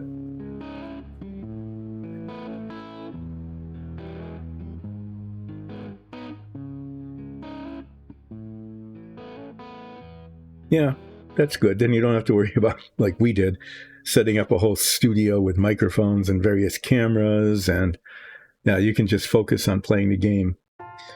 So keep us informed about how that's going. I think that sounds really exciting. I hope you get a really good group. I am going to take a break now, and after break, I'm going to come back. Part of what I'll do would be putting green paint on the snake here. I think I'll take it upstairs and get some advice about where to put the green in terms of on the outside of the orange, maybe in the center of the yellow, maybe just, I'm not sure. I'm also going to introduce the idea of getting kind of an electric blue color and putting some spots on it. I don't know. So I'm going to take these up with me and get some expert advice about color combinations. Not that it much matters. And I'm also going to be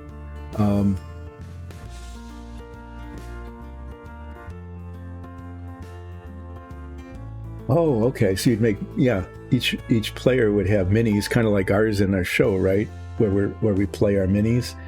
And then you might have like a 3-hour session and then do like a 20-minute,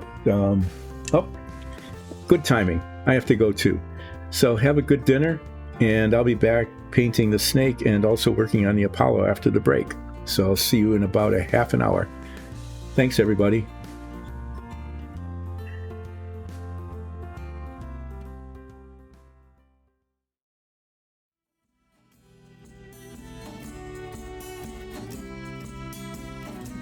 Break is over, more or less half hour.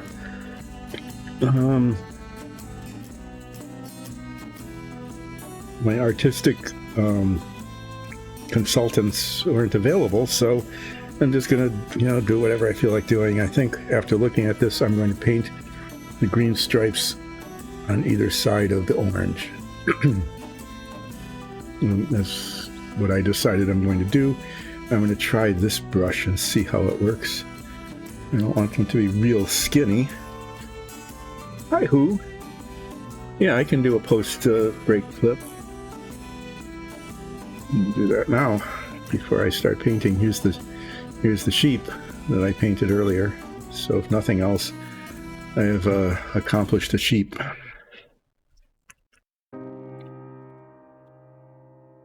Just throw that out. So I'll do some flipping for Who here, and then work on the snake, and then do a little bit of work maybe on Apollo. So here's Seer.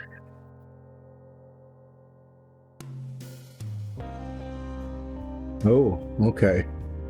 Well, that's okay. That's an excuse. 2 of each so far. 3 seers, 4 seers, and 2 not seers. Again, not seers as in seers, but seer as in plural. Seers. That's not a brand thing here. So back to the snake. So yeah, I base coated the snake in bright colors because it's going to be a bright snake.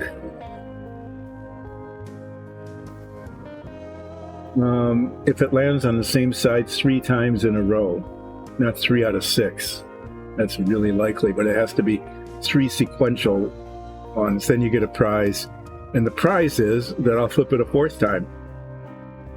And we'll see what happens.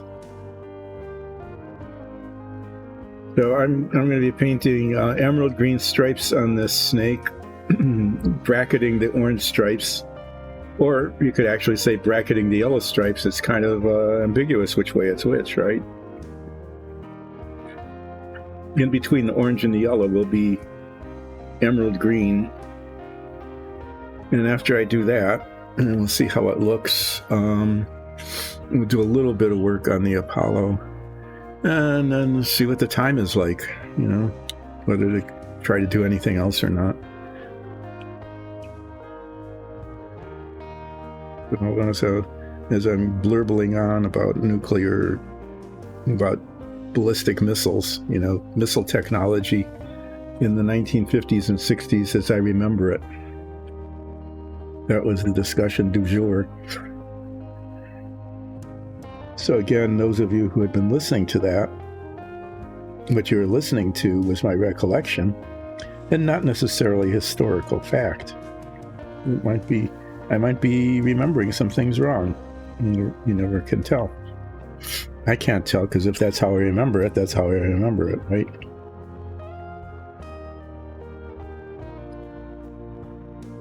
Yeah, that's how the green stripe will look. Nuclear weasels. That's what we needed. We didn't have the nuclear weasels.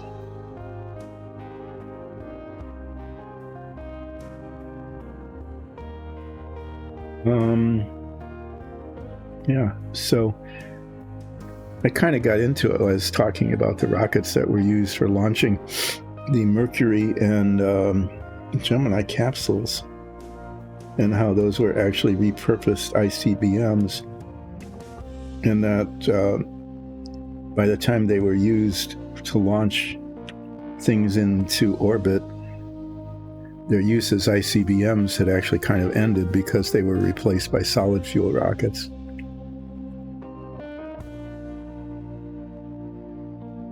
Which were not reliable enough to be used for launching people into space, even satellites, but were more than reliable enough to launch nuclear warheads because, if you lost a couple of nuclear warheads along the way, even if they crashed into your own country, it wasn't that big a deal.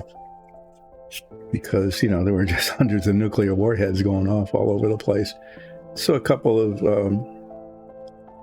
broken arrows, that's what they call nuclear accidents involving nuclear warheads. So a couple of broken arrows, where a warhead landed in, I'd say the middle of Minnesota or something, and spilled its fissile contents out. It wouldn't have exploded. It would have just spilled its stuff. We would consider that now to be kind of a major nuclear accident, but in the context of nuclear Armageddon, no one would really care that much. So it was okay if maybe 10, 20, 30% of these solid fueled rockets didn't, missiles, I guess, if they didn't, if they failed along the way. That big a deal. Now, if you had a capsule on the top with some astronauts in it, and it failed, then that would have been a big deal. People have been real upset about that. So that's why they didn't use these early solid fuel rockets. They used the more reliable liquid fuel rockets, even though they were older in design.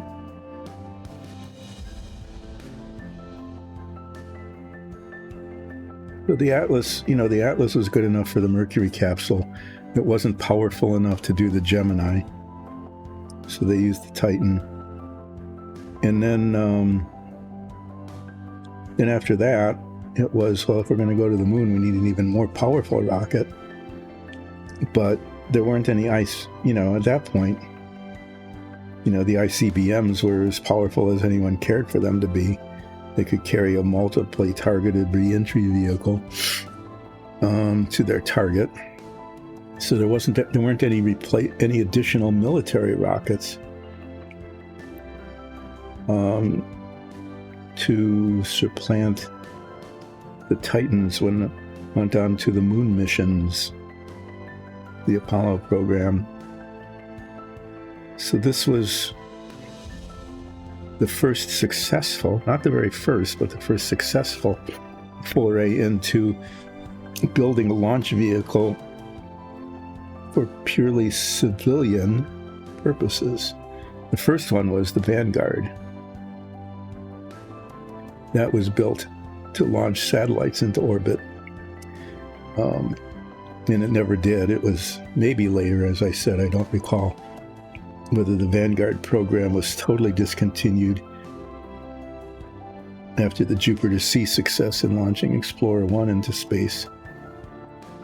I don't recall if it was totally discontinued or whether it continued or not, but it was a complete failure until that point.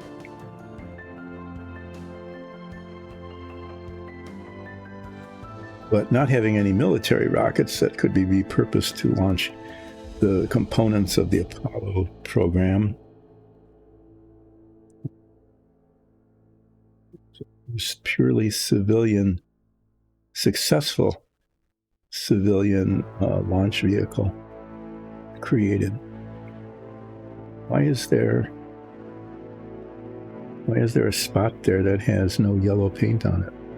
And I didn't touch it with, is that with the blue? Maybe I bumped it with the brush. I'll have to touch that up.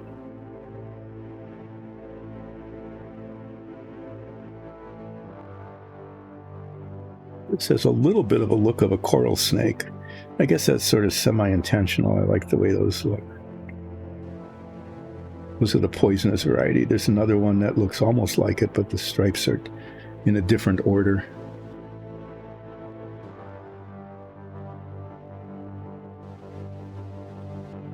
Anyway, this is how the snake is going to end up looking. Because it's just the way it's going to end up looking.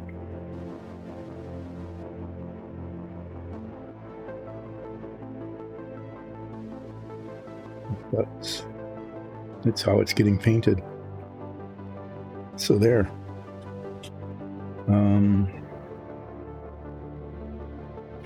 I am tempted to get like a royal blue or purple out.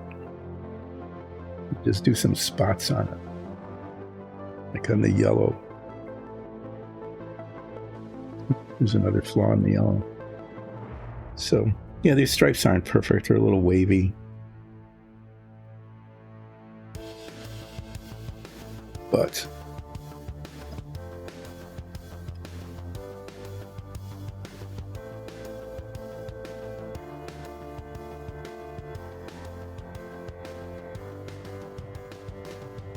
serving their purpose, which is to be a place for this emerald green paint that I definitely wanted to use regardless of anything else on the snake.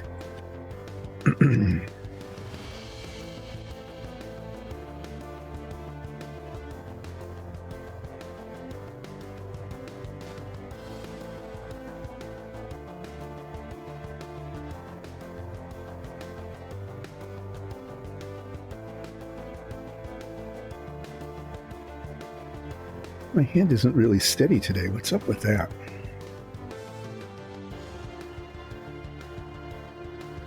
gripping the brush a little too tight. I don't know. Getting old and shaky, maybe. You know, I'm gonna have to do some orange touch-up because there's just some spots that it looks like the paint rubbed off almost.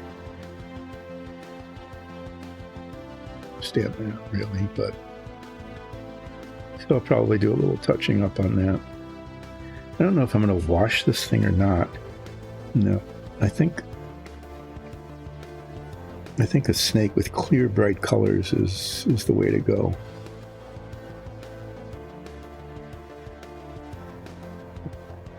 Leave it. I'm going to paint the base brown.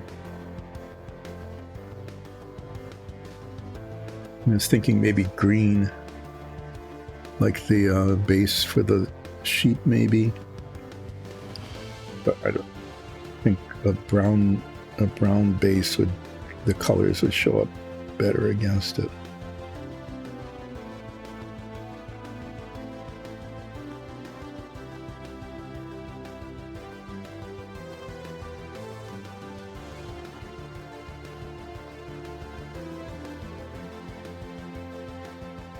Getting my typical after break nasal drainage. Just every single time. After break, it just feels colder down here than it does before the break. I don't understand it, but it just happens almost every time.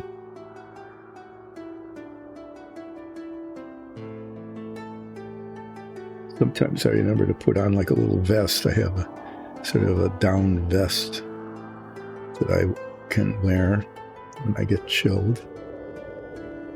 But most of the time I don't remember that. So I just come down here and say, is it colder down here than it was before? No, does it feel colder? Oh no. Annoying.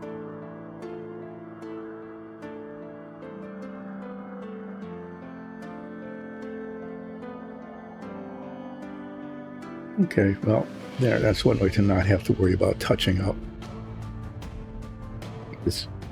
There was that spot of green paint where I thought I'd have to touch up, so instead of doing that, I just paint a stripe over it. And that's like it was meant to be there, even though that's not the case.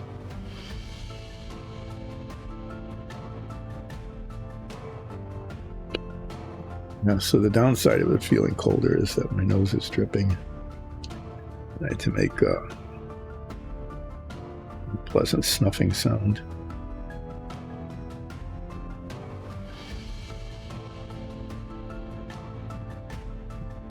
Decide what to do with the head.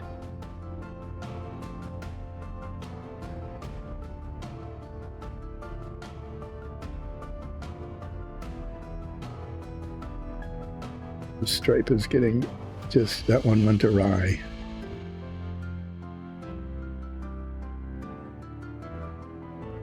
Okay, it was a little broader than I liked it to be, but yeah, not too bad. I think, no, I'll try it once I'm done with these blue stripes. Thinking of painting, if you call these horizontal stripes, okay, in this orientation, thinking of painting vertical stripes with the blue, and then maybe putting this orange in the center of them.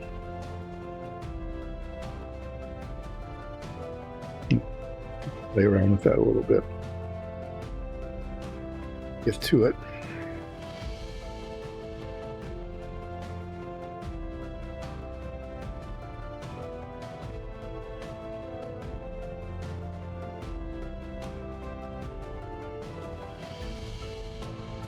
The music is playing weird. You know, there was a Razer update today. There was another one last week. So there's been like 2 in a row. And I don't know. I mean, I can't tell what it sounds like by looking at this. I can just tell that it's playing. But there were 2 updates. And I'm sure that they were a great improvement if the music is playing weird.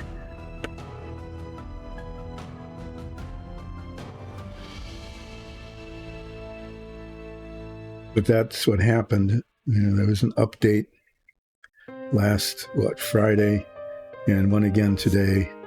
So I'm sure they're trying to fix something that they broke by trying to make it improved. I don't know why or what they were trying to do, but it obviously failed. So I'll apologize for that. There's nothing much I can do other than restart it, I guess. If I want to bother with that. Welcome back. Hi. Yeah, I'll report that to tech support, that, meaning Alexis, that whatever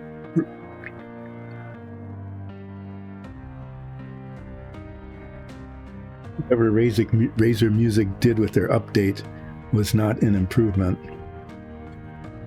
I know last week, for one of the streams, like, it was just playing totally different music. It said it was playing painting stream music, but then it wasn't. The soundtrack is... Oh, there we go. Who is explaining it?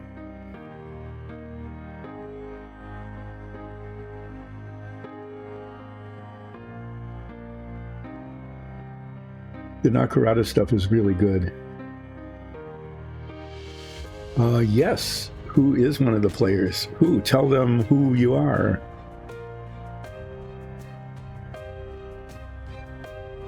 Who is our Tabaxi Bard?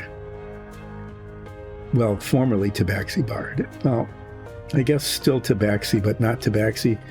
Tabaxi who got cursed and transformed into a badger. But who is Nines? Who is Nines, the Tabaxi Badger Bard?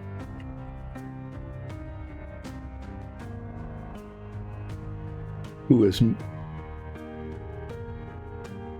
really helpful in coming onto the stream and, joining in on the chat from time to time. So that part is much appreciated. But yeah, who can also tell you about Dyson Dungeons and the Dungeons and Dragons stream.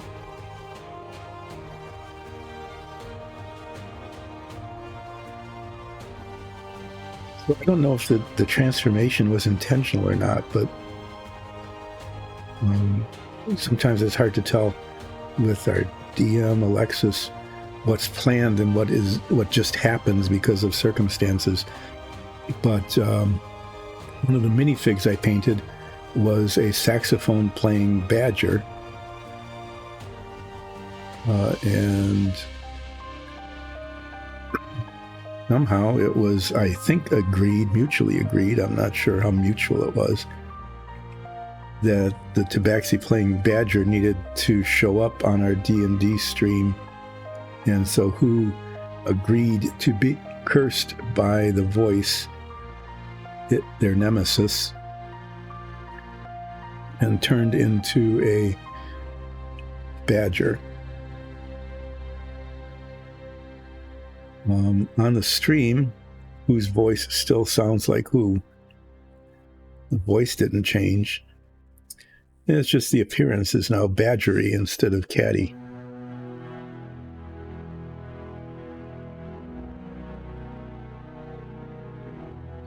So who joins in almost every stream, and it's really nice because then I have a little bit of company, and I know if things are working or not. And lately they haven't been. There's been all sorts of stuff happen recently. The monitor that I look at that tells me whether I'm on screen or not fell over. That was interesting. And had been there for like a year or something, just not moving, not just being perfectly fine. And then one day it wasn't. It fell over. The music has been working on and off, mostly not very well lately. I'm not quite sure why. Yeah, there's just been kind of, anyway, yeah, technical stuff. Technical glitches. Okay, I'm gonna try this.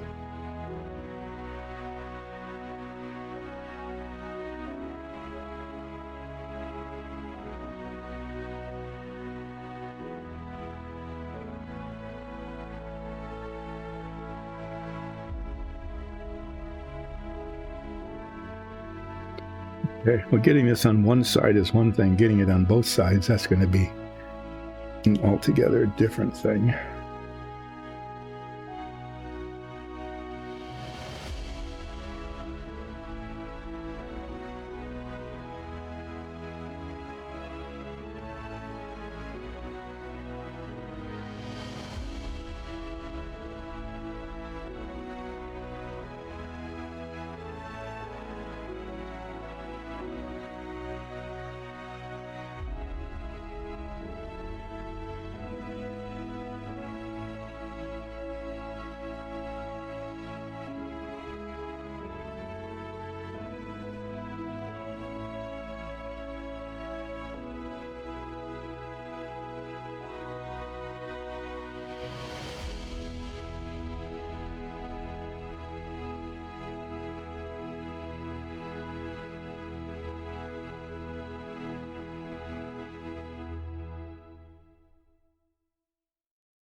Starting to fail me here.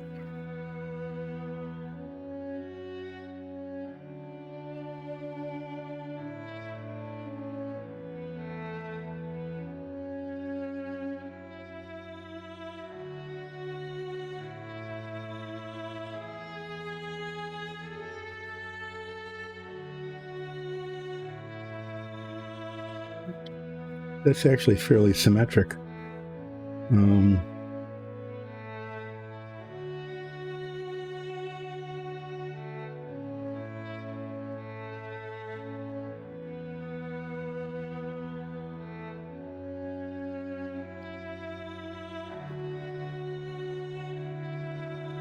Orange around that and down the middle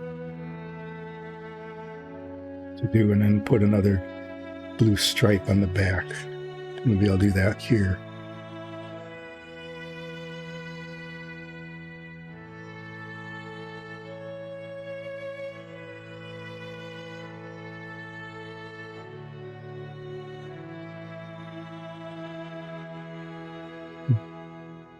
Being artistic here, so I had to go silent.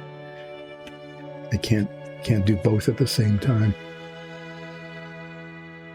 Thanks for joining in. I'll be going on for another, I'll work on the snake here for a little bit. And then after I'm done with being, getting the snake sort of okay, do a little bit of work on the Apollo.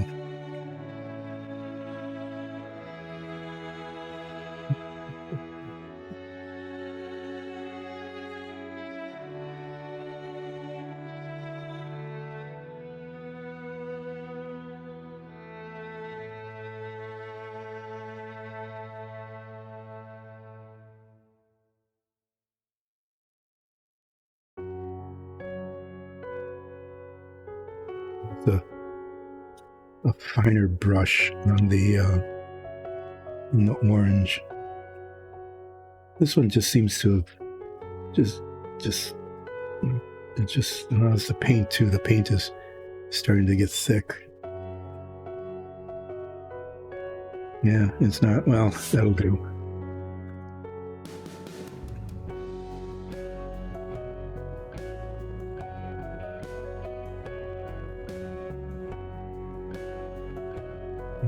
Sorry about this.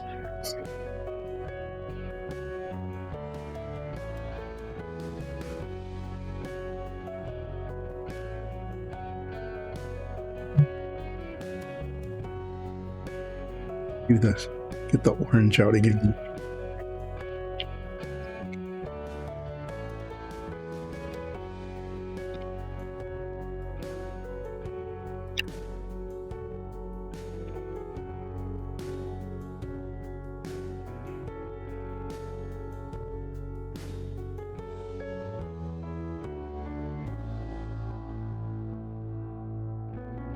doing the head decoration here.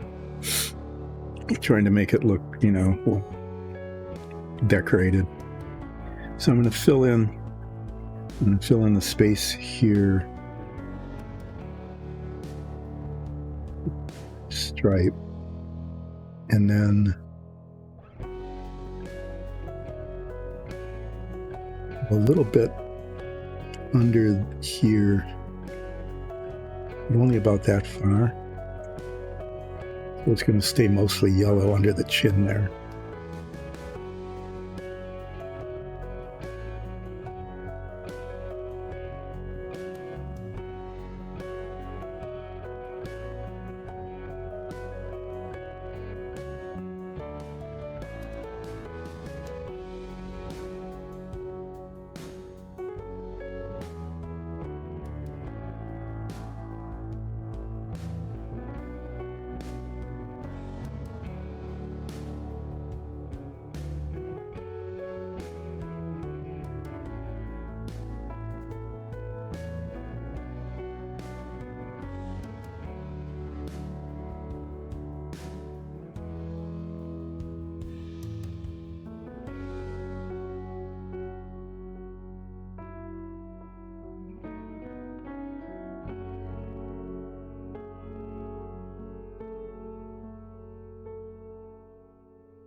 Didn't want it on the blue. A little slip of the brush. Yay. It's always a problem. So I have to get some little blue paint out and cover up that spot.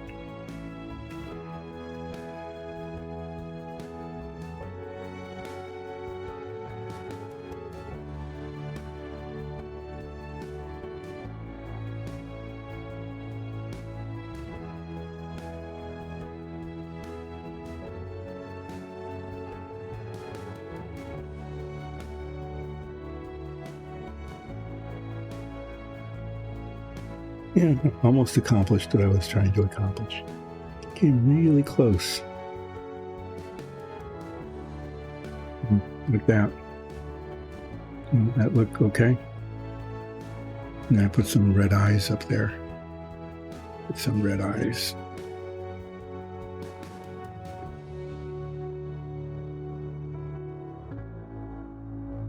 What I need to do is fix that spot there where I got the orange on the blue. Otherwise, that was coming along pretty well. I mean, other than where it didn't go well, it went okay. Like most things, except for the spots that weren't, it was. It's orange and, touch up any spots that look, even out the edges of the stripes and catch any spots. And I need to do some yellow touch up. There's bubbles and scrapes and things in the yellow, which is kind of weird in some spots.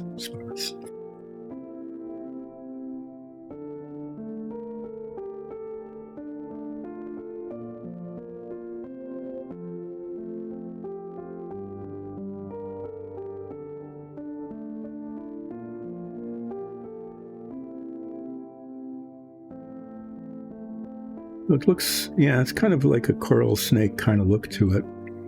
And I think, that's okay. I'm okay with that. Kind of like the way those snakes look, so this will do. I just need to fix some spots where it needs fixing.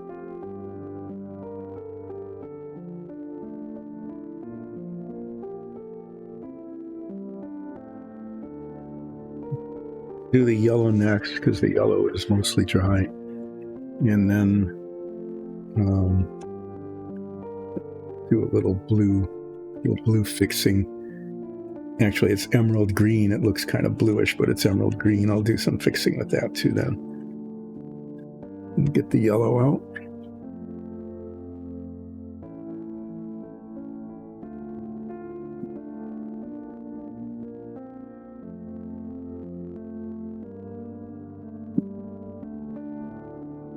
The yellow is a difficult color. It looks kind of scabby in places. Just the way it is. And we'll see how it covers up.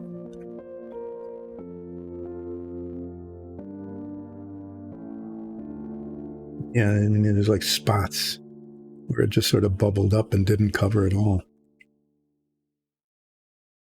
I don't think this is going to cover the blue. I'm not sure I can do terribly much about like the stripes where I don't like the contour of the stripe. Like here, there's a little bubble there of blue. Yeah, I'll try that. It might work. The touching up. But it's mainly like just little scratches and scrapes and things where the yellow paint just didn't cover, or it covered poorly. I had this problem on the missile tubes on the submarine. Those were spray painted because, you know, I didn't want brush marks. But the yellow spray paint had the same issues. You know, it just doesn't cover. And so I had to put multiple coats of paint on. And it turned out okay. It wasn't great. But yellows, some reds, not all the reds, but some of the reds, some oranges, that kind of color family. Paints are difficult.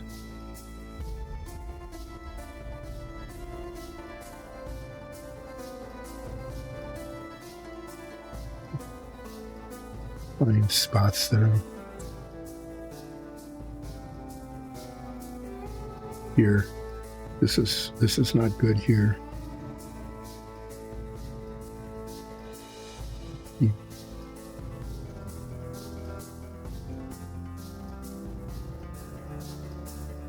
Wasn't as much as I thought there would be, but I mean, it looked worse than when I started touching up. It wasn't that bad, but still, you know, places where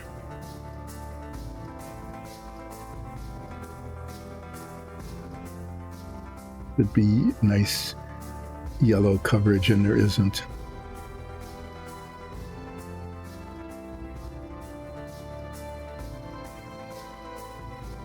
I've got a blue spot, right? There's just one spot right up here on the head where the brush slipped, and that was that.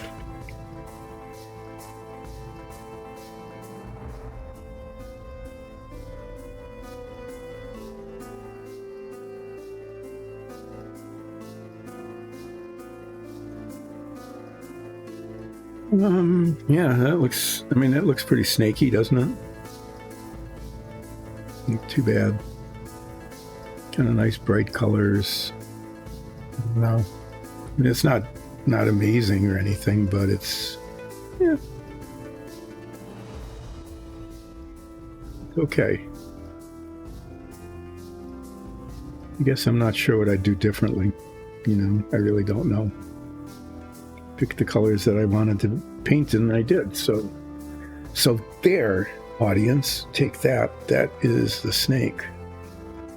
And now I need to just do a couple of little touch-ups here with this blue, with the green, the emerald green.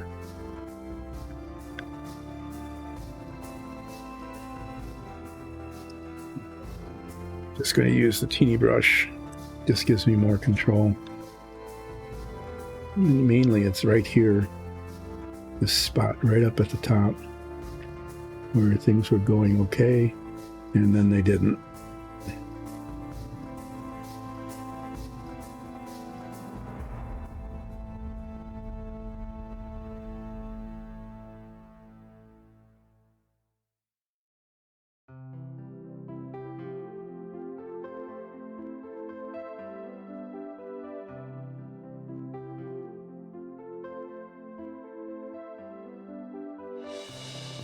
The wrong color paint.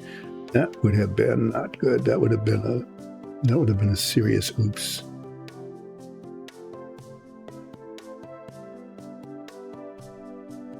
There. Okay, now I need to do something with the eyes.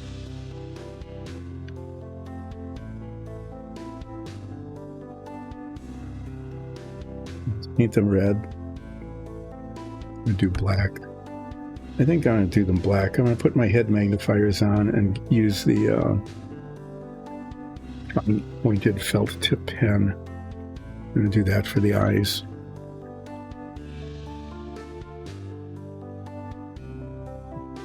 Slightly less, a little bit bigger tip. I should let the eyes show, and then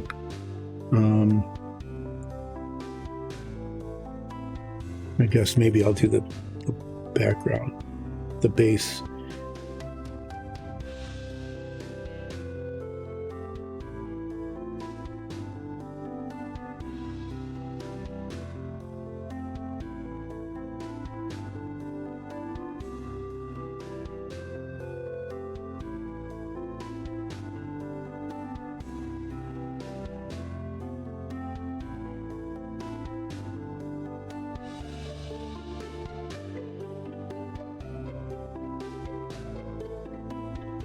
Base brown.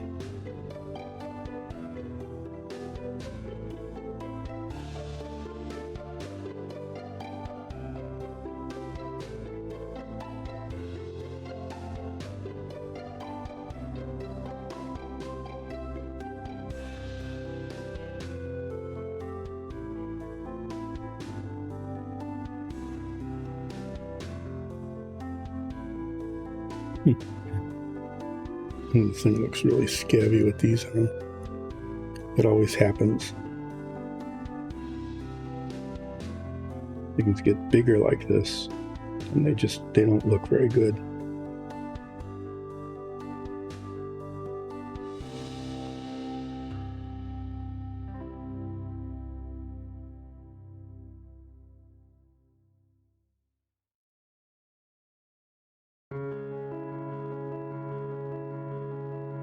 Okay, well, that's a snake.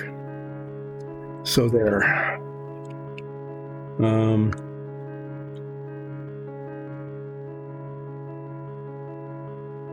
Well, welcome. Thank you. I appreciate the follow. Let me put these on and I can see a little better.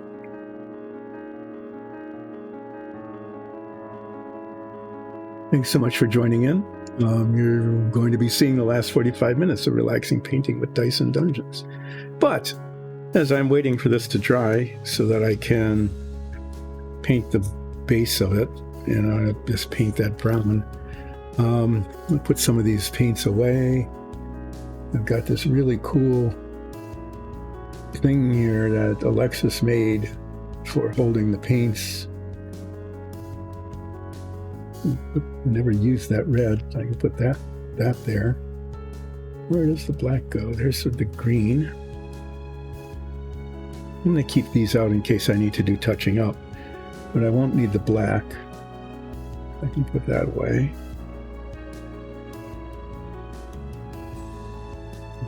Got this one separate because it's almost empty.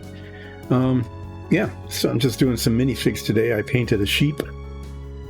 It's a sort of a snake snack, actually, if you want. You can think of it that way.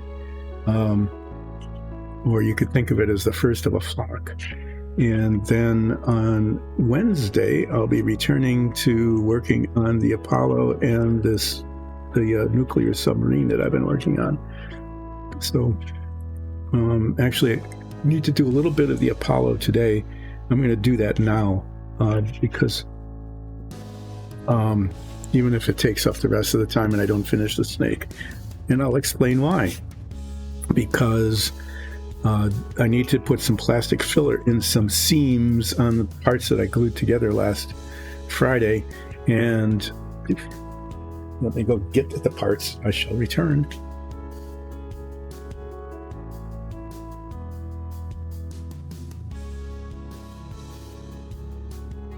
Get the plastic putty on today, then on Wednesday I can do the sanding and make sure the seams don't show.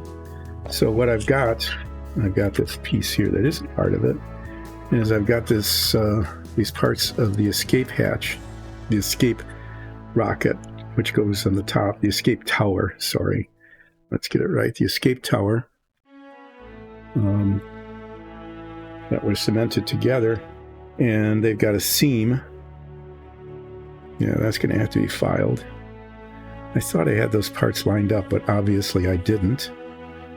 It looks like there aren't any gaps here.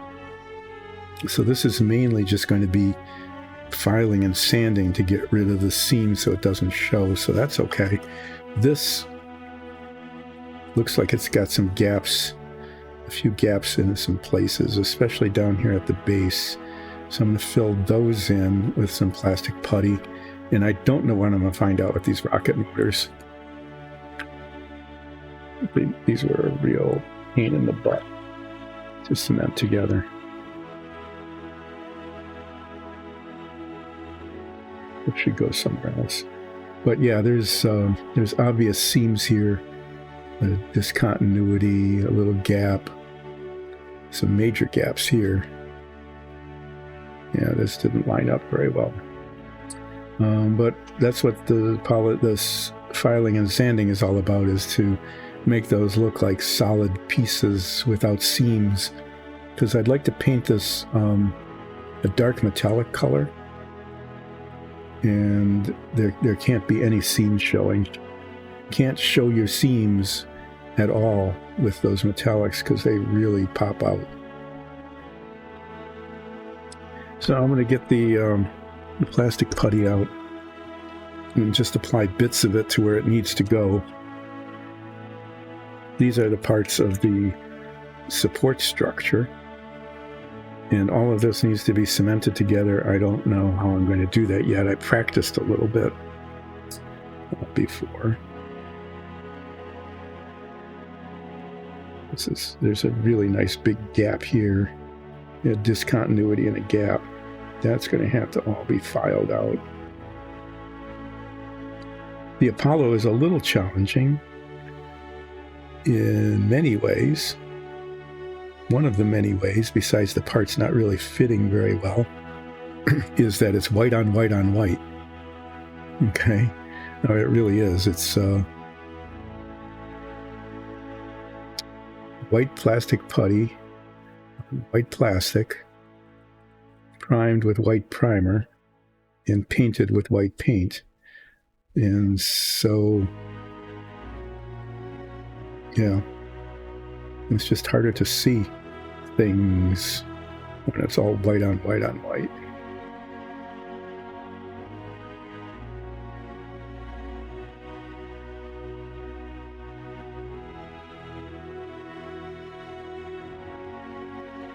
A lot of the work involved with this is disappearing the seams between the parts, so that when it's painted, it looks like it's one unit, not just plastic parts cemented together, which is what it looks like now.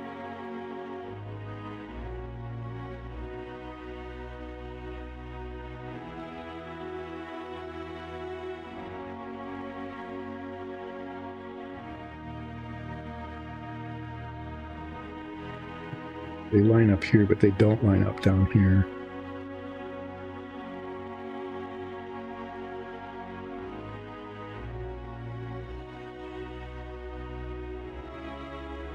There's just going to end up being quite a lot of filing and sanding to make these things come together.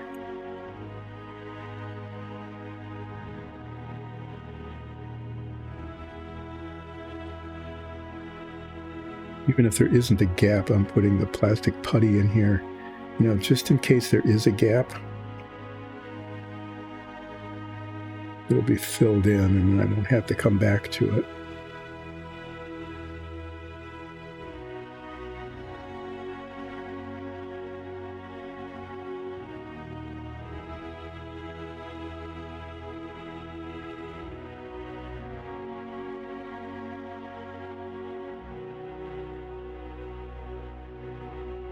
This is a digression into the Wednesday stream to be prepared for the Wednesday stream so I can actually do this stuff. I'm going to be spending a lot of time with needle file and really fine sandpaper, getting these parts ready to be presentable, be even presentable as part of the model. And the other thing I'll be, there's a lump there that needs to come off. Another thing I'll be doing is rehearsing the assembly. Okay, so there's that. I'm just going to lean that up against here. Nope, I'm just going to let it fall over. Doesn't matter. Okay, I guess it doesn't matter because the parts with the putty, well, yeah, this didn't line up at all. Wow, I worked so hard to line these up when I clamped them, and now they're not. So getting the ridge, getting rid of the ridge, which is really quite high on both sides, especially the outside, since the plastic is quite thin, that's going to be what a pain in the butt. It's really unfortunate. I'm going to put a fair amount on here, and maybe I can like round it off without having to file it down, right on the edge of the cone, on the outside, of course, where it shows the two halves are misaligned.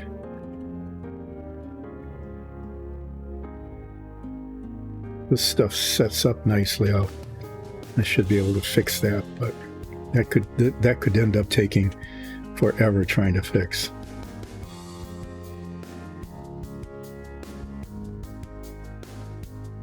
You find out it has to get fixed eventually, and it has to look good after it's painted metallic. So it's weird. It's like lined up on the inside, but not the outside. It's just the opposite of what would be good.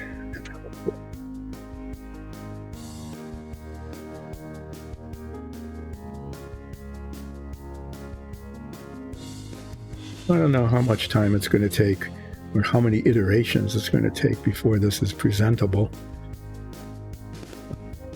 I'm not trying to get the model perfect. I'm not a master modeler, but I don't want it to have like obvious imperfections either, especially those, if they're obvious enough that they could have been fixed. So let's hope that this plastic putty stuff sets up nicely for me and allows me to file it and sand it. So those are the parts those are the parts. Ta-da. This one eventually, so a tab here that fits in. This one sits on top of there, okay, and then you can see it's got a gap on one side and not on the other. So I think I'll try to file some of that down so it fits better before I cement it on. This is high, and this is, even though they line up perfectly here on the line, they don't.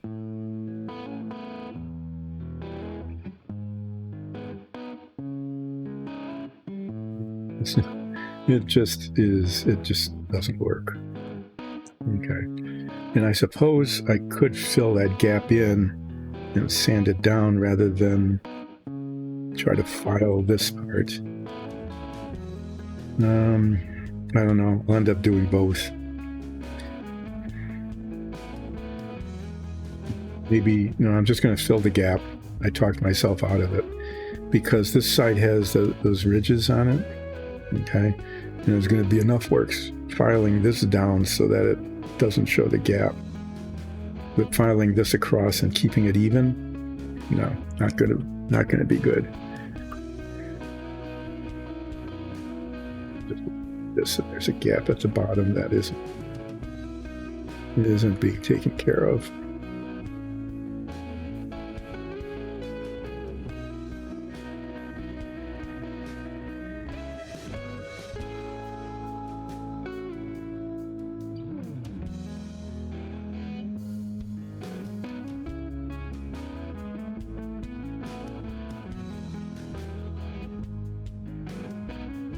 These parts are almost as poorly made as the submarine, at least so far. Yeah, and then all these little pieces need to come together, and it just doesn't fit very well. So it's going to be, and there aren't any, the contact points are really tiny, so it's going to be a real challenge to get this put together. The other thing has to do with the sequence of painting.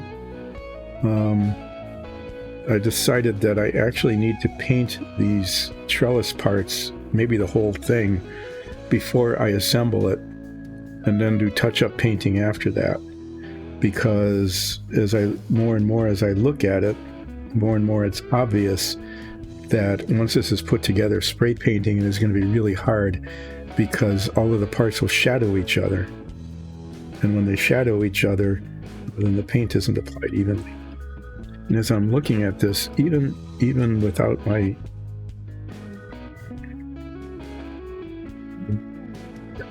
all of this, but even without my head magnifiers, I can see that there are still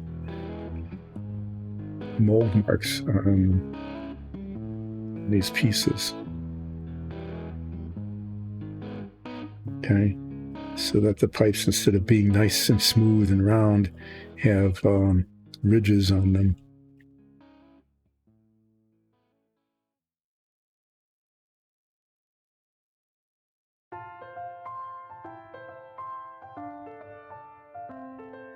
I'll do that some other time. Occasionally what happens when I get to this part of the stream is I start getting hand cramps, and that's happening, which is not a good thing to have when I'm trying to do like fine sanding or filing. But I'll be playing with this a lot on Wednesday. Great. Two.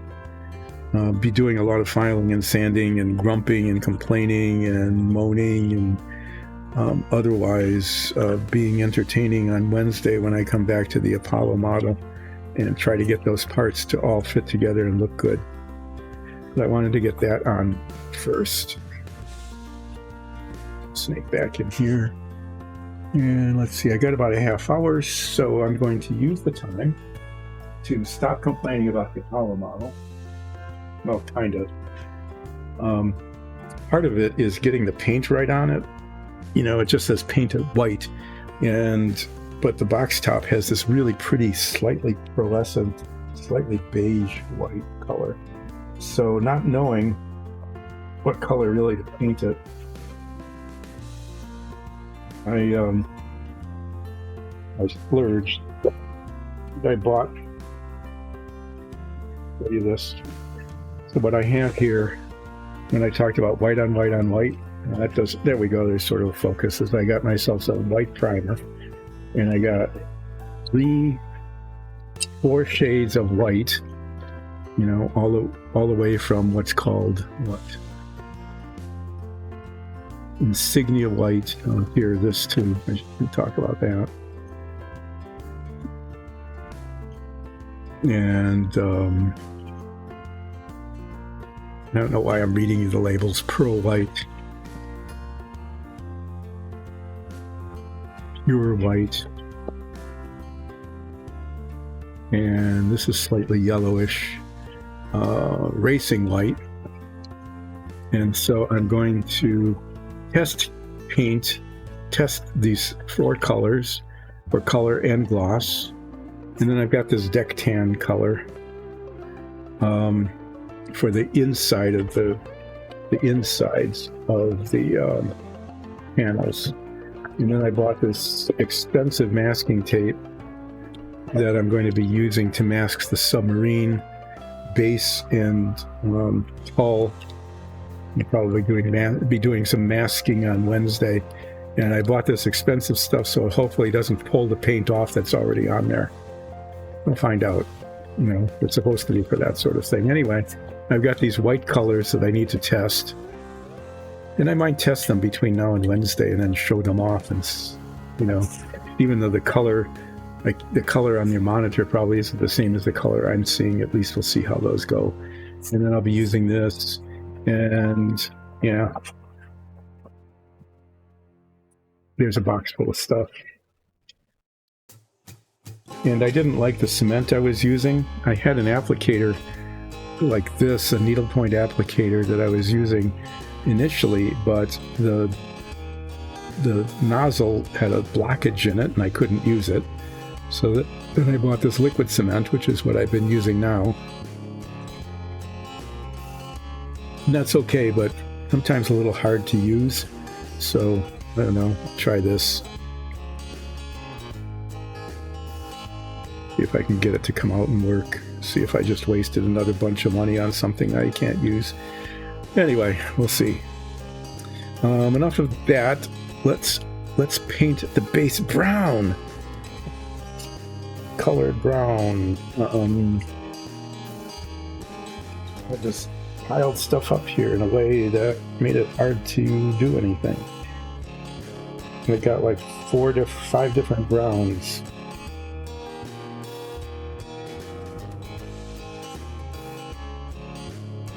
The red brown is pretty good. That takes a brown wash and looks decent. The flat earth looks pretty good. So either the red brown or the flat earth with a brown wash. I'm going to use the red brown. Over here and find it. I've got 2 bottles of red brown. One is good and the other one isn't. I'll use the good one. So this is going to be a little tricky. I need to get the paint in all the little crooks and crannies and crevices and underneath it without getting it on it. See how that turns out.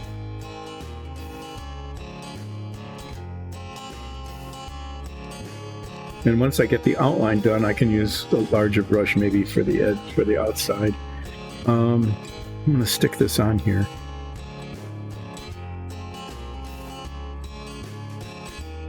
Hopefully it'll hold. Give me a better way of holding it. So relaxing painting with Dice and Dungeons, yes. I do need to promote our Dungeons and Dragons campaign. Dice and Dungeons is all about the Dungeons and Dragons show, which streams live chat. It's recorded, but it's got live chat on Twitch on Sundays at 2 o'clock in the afternoon, and that's 3 Sundays a month, with some exceptions for holidays when those come up.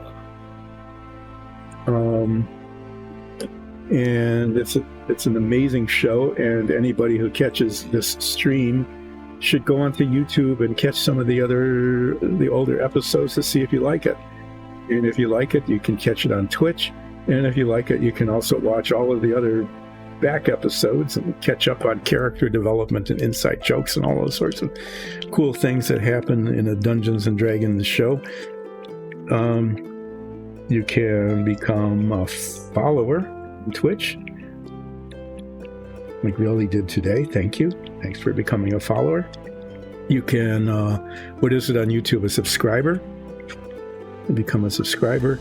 And for those of you who really like what you see, you can go to patreon.com/diceanddungeons, patreon.com/diceanddungeons, and become a patron.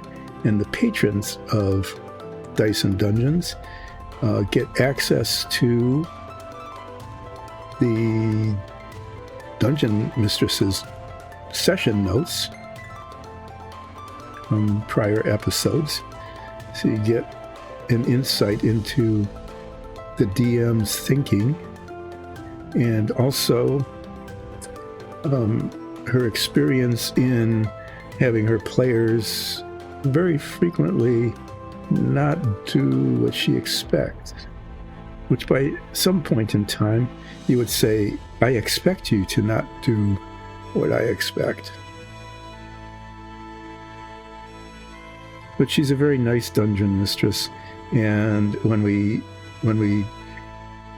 do things that are unexpected or just really kind of mess up the plans that she had for her world and the adventure that we're on, she doesn't kill us, at least not mostly often.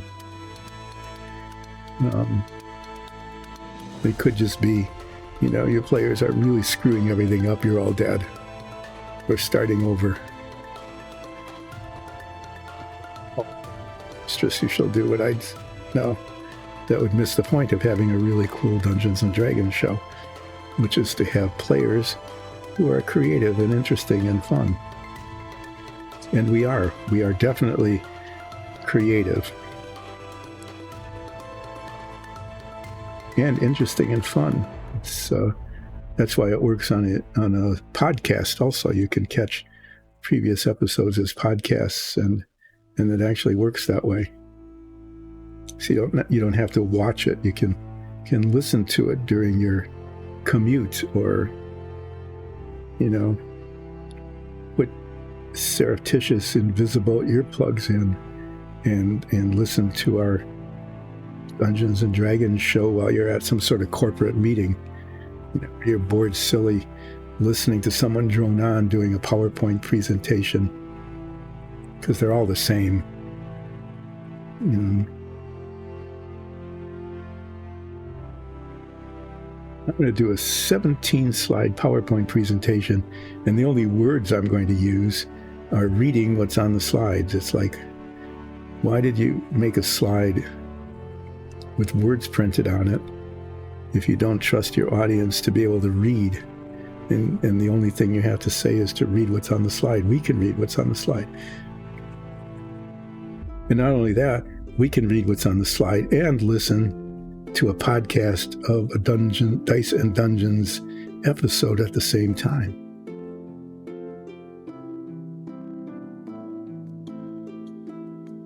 Can't think of a better way to use your time at a corporate meeting where you're seeing a PowerPoint slideshow, where all someone is doing is reading the slides, than to listen in on a Dice and Dungeons podcast. If I was still working, that's what I would do.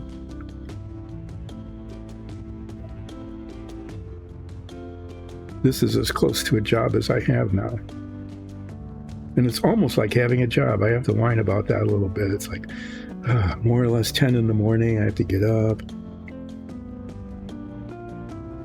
pill the cat, water the plants, pour a cup of coffee, read the news today, oh boy. Look up at the clock, say, oh my God, I've only got 5 minutes. I better get down and get ready for relaxing painting with Dice and Dungeons. And then I run down to the workshop and, turn on the computer and all of the other things here that I finally learned how to turn on without having to have someone do it for me. Find out that there's a Spotify. No, it was a Razer. It was a Razer update, which apparently has messed up the music, so it sounds funny again. It sounded funny last week, and then we got that fixed, and now it's funny again. I mean, not funny, haha, but funny and like it's not the way it's supposed to be, so it's not really very funny at all. It's kind of annoying. It seems like whenever there's an update of anything, it's like, this is a new feature that you will absolutely love. What's the new feature? The new feature is that everything that was working before doesn't anymore. Oh yeah, that's a feature that I really like. I really like being able to come down here, 5 minutes later than I should have, frantically trying to get everything turned on, and then finding out that the new feature is that the stuff that was working when I was down here last time and I turned everything on isn't now. And then explaining to the, whoever might be listening in or watching, that the reason I'm late is, the reason I'm late is because I wasn't paying attention and the time got away from me and stuff. But the expressed reason why I was late was because there was an update again, the major feature of which was whatever was working before isn't going to now.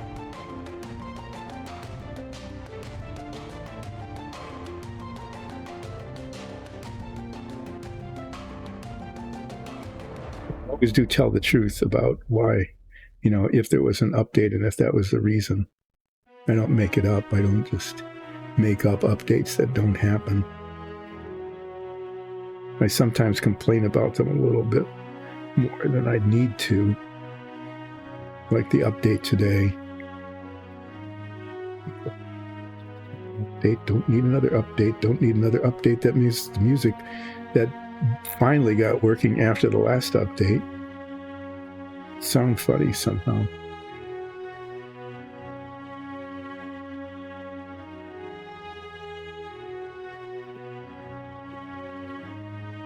Anyway, yeah, what you really should do is catch our Dungeons and Dragons show, which streams on Twitch 3 Sundays a month at 2 o'clock Eastern Standard Time, and it will remain that time until it becomes daylight saving time, in which case it'll be 2 o'clock daylight saving time instead of standard time. But it'll still be the Eastern US time zone.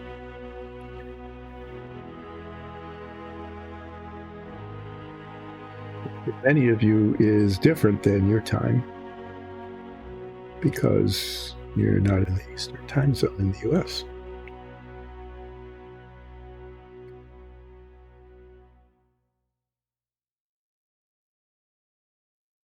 Yeah, that wasn't too bad. Get this bit here.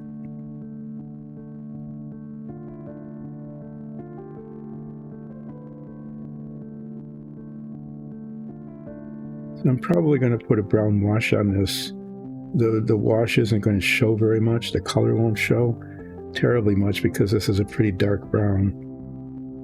But it'll add just a little bit of irregularity to what otherwise is pretty monochrome and boring brown.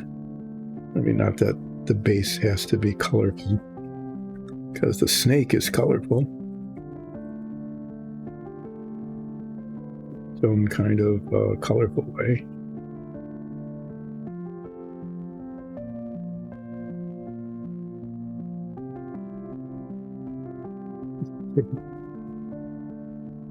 A lot of nooks and crannies and surface area here.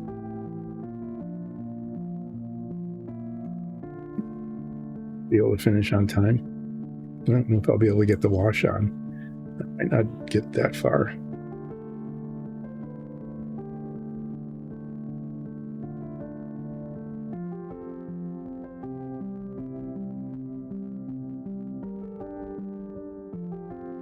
Well, that's okay, then I'll have some very relaxing thing to do on Friday when I get back to this. So on Wednesday, to complain about that, we call it Wednesday, like it's W-E-N-D, but it's not, it's W-D-N-E. It's really Wednesday. But none of us, including me apparently, say Wednesday with the D in front of the N. We say Wednesday because that's so much easier to say, but that is not how it's spelled. Wednesday, so the D comes before the N, but we don't say it that way, you know. It's one more thing that we ignore in order to say it more easily. And Wednesday, I will be back working on the Apollo.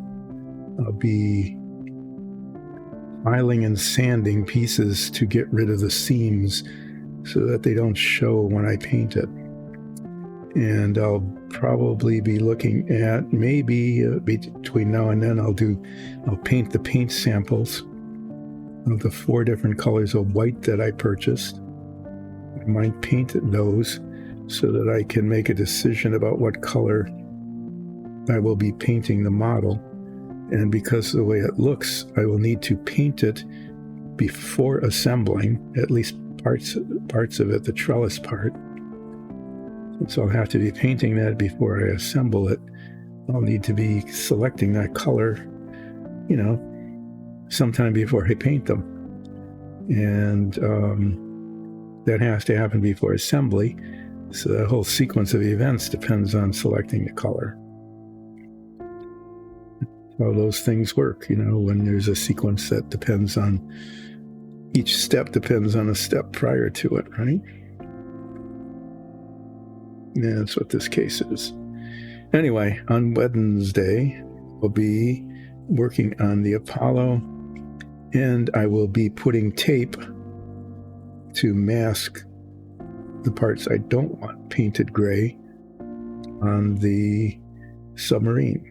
So you'll get to see, once again, the essentially completed interior of the submarine.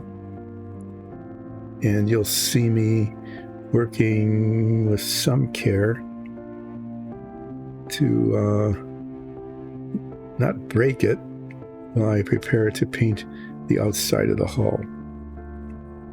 Painting the outside of the hull was something that really shouldn't have to be done, because the box top says that it is molded in submarine gray, but it doesn't look very good. I mean, it just doesn't look good, and it's shiny and it's wrong, and in so many different ways. So I got this nice gray paint, spray paint, that I've used on part of the hull, the part that folds down, the one without all the detail embedded in it. So you get to see that, because it looks actually turned out really quite well. But it's attached to the stand. So I'll be needing to mask the hull so that when I paint the stand brown, what did I do? Did I touch brown paint to the top of that? I'm going to have to get the yellow paint out and touch that up. It looks like I don't remember putting my finger there. But I obviously did, because I've got yellow paint on my finger. I pulled the yellow paint right away from this snake. It was unfortunate.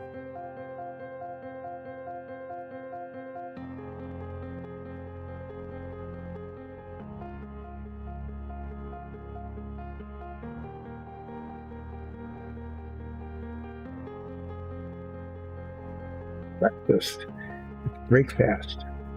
Yeah, we should say break fast, because that's what it is, instead of breakfast.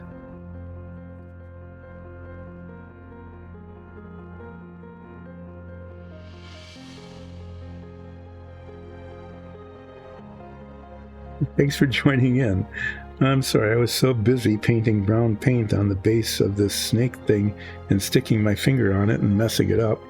There's evidence that I did. Okay, that I wasn't looking up at chat. But thanks for joining in. And yes, English is weird that way. French is actually pretty bad that way too, in terms of not saying all the letters when you pronounce it. But it's not as inconsistent as English, which is very inconsistent in terms of the letters are used.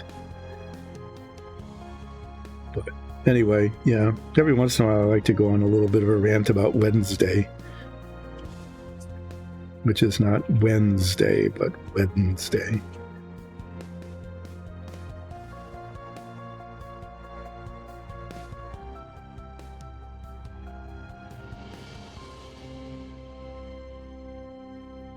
Danger of changing the angle and seeing it from a different perspective.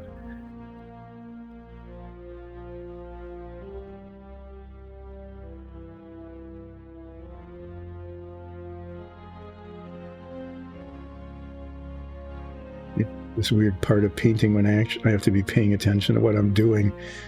When you think it'd be the part of the painting, I wouldn't have to be paying attention to what I'm doing. The main reason for paying attention to this part of the painting is that by not paying attention, I have a very good opportunity to really make a mess of things, like slopping the brown paint all over things. It's bad enough that I stuck my finger on it and took some of the yellow paint off. So I need to find the yellow. Oh, I didn't put it away because as I had mentioned earlier, I might have to do touch-up. Why? Well, because I'll mess something up. And I did. So there. That was foresightful. Though it didn't take any great wisdom to suspect or even anticipate that I might make a mess of something somehow.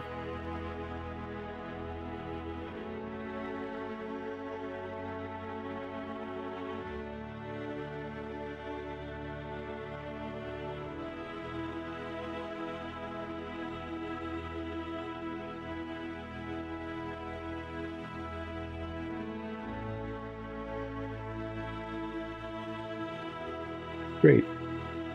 Yeah, I very carefully painted the edge and then very carefully rubbed the edge against my finger.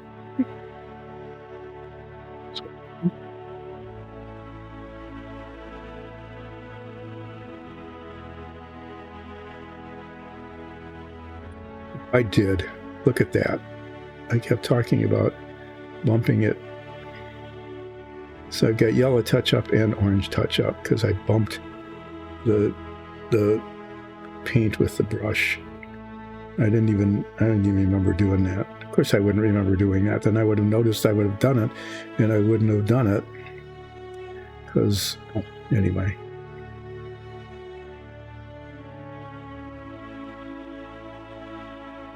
I actually talked with our DM, who's also the technician on this, the engineer almost, about getting an OO button, and I might get one sometime this year, in which case I would have been able to push it for this.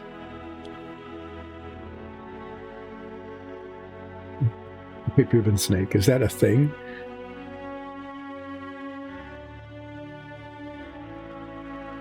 I don't know.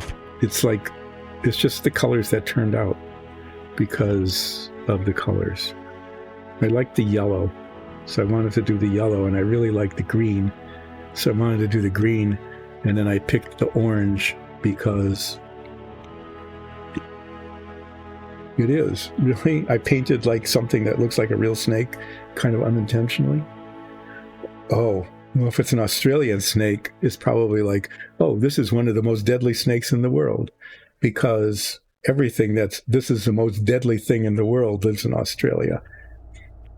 No offense to the Australians. I mean, I don't think you're offended by that. You are.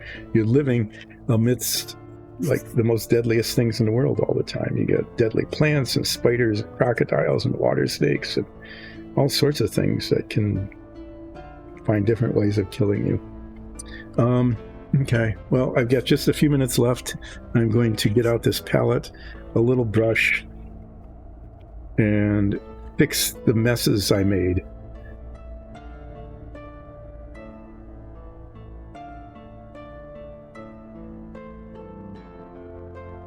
So, yeah, I didn't intend this to look like a real snake, but if it does, I guess that's cool. Especially with a really nice name like Orange Striped Ribbon Snake.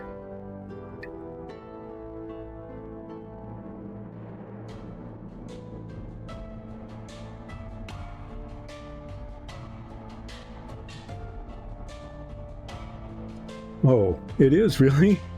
Cool. I guess that's good. I mean, if it really looks like this, it's, you know, it's kind of pretty, I have to say. But just, you know, when you say Orange Striped Ribbon Snake, it makes it sound like, oh, it's pretty benign, so it has to be like one of the most deadly things. No, if it's completely safe, that's good. What is this, a bubble? Okay, I got the yellow fixed, at least the parts I can see.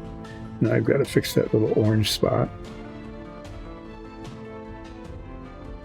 I'm going to have to look it up and see what I managed to potentially sort of almost copy and unintentionally.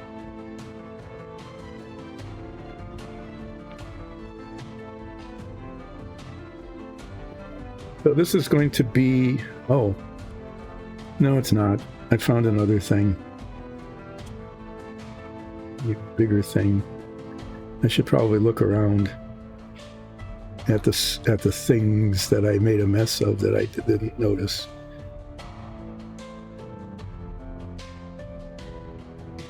Yeah, I need to wrap up here, so I'm going to just say that thanks everybody. The wrong name? Okay, that's okay. You know, if you hadn't said that, no one would have known. Well, somebody might have known, I don't know. There's another spot. There was another spot that needed orange here.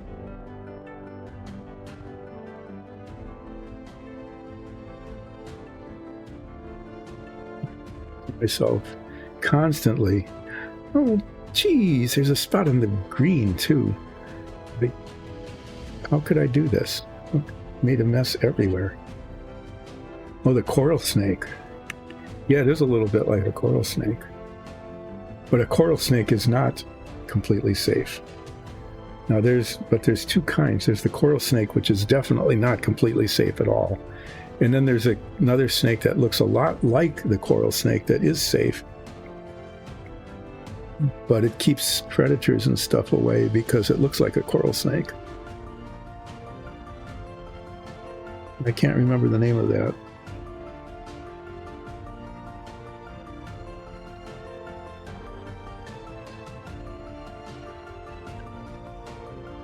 Anyway, yeah, we're wrapping up here at Relaxing Painting with Dice and Dungeons, where I have successfully completed a colorful banded snake, yellow and orange and green, and just a few spots that are just not right that I need to.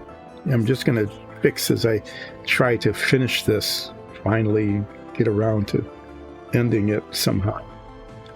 I'm just seeing spots here where the paint needed to go underneath the snake a little further than it did, and I need to touch those up. And on Wednesday, which is really hard to say correctly, that's why no one does it. That's why no one puts the D in front of the N. I shouldn't say no one. Exaggerated that way. I mean, there are probably plenty of people who do, but I find it difficult to say Wednesday with the D in front of the N the way it's spelled. And I know that, you know, some people who I'm around say Wednesday. But on Wednesday, I am going to be painting. I'm going to be filing and sanding the Apollo components so that the seams don't show. And we'll see how that goes. And when I get them so that pretty much the seams don't show, I'm going to then move on to mask taping the parts of the submarine model so that I can finish painting the hull of the submarine. And once that's done, there'll be just a tiny little bit of assembly and reassembly before the submarine is officially completed. And then I'll be focusing almost entirely on the Apollo model and just making reference to the submarine periodically and maybe showing it off if it's still around somewhere. And then I'm going to be... There's another spot that needs yellow on. This is just never ending.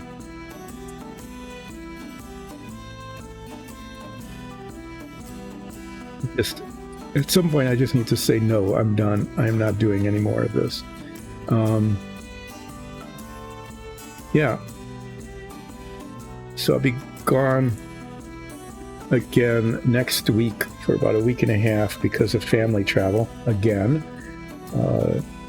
Thanks for bearing with me with all of my absences this last 5 months or so, off and on. There's been a lot of travel, family travel and sightseeing travel.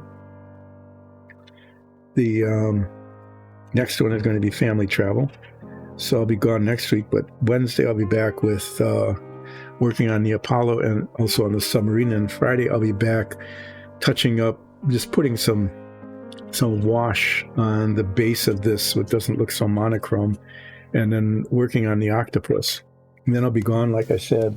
And after I get back, there will be relatively little minifig painting. I think in consultation with the producers of this show, I'm going to be working on almost exclusively the Apollo, and maybe off and on another model as well. So I'll be working on the Apollo stack, and I'm guessing I'll try the Savoia. That's the one that almost was the very next model, but the Apollo won out. So yeah, I'll be doing a bunch of Apollo work, and that'll be fun to watch. There might be many opportunities for oopses there. And then also the Savoia, which presents the same sort of challenges. But thanks everybody for joining in today. I really appreciate it. Please become a follower. Got a new follower today. I really appreciate that. Become a sponsor on YouTube, and you can go to patreon.com/diceanddungeons, patreon.com/diceanddungeons, and become a patron and be a very major supporter then of Dice and Dungeons. Appreciate it. Thank you all, and see you again on Wednesday.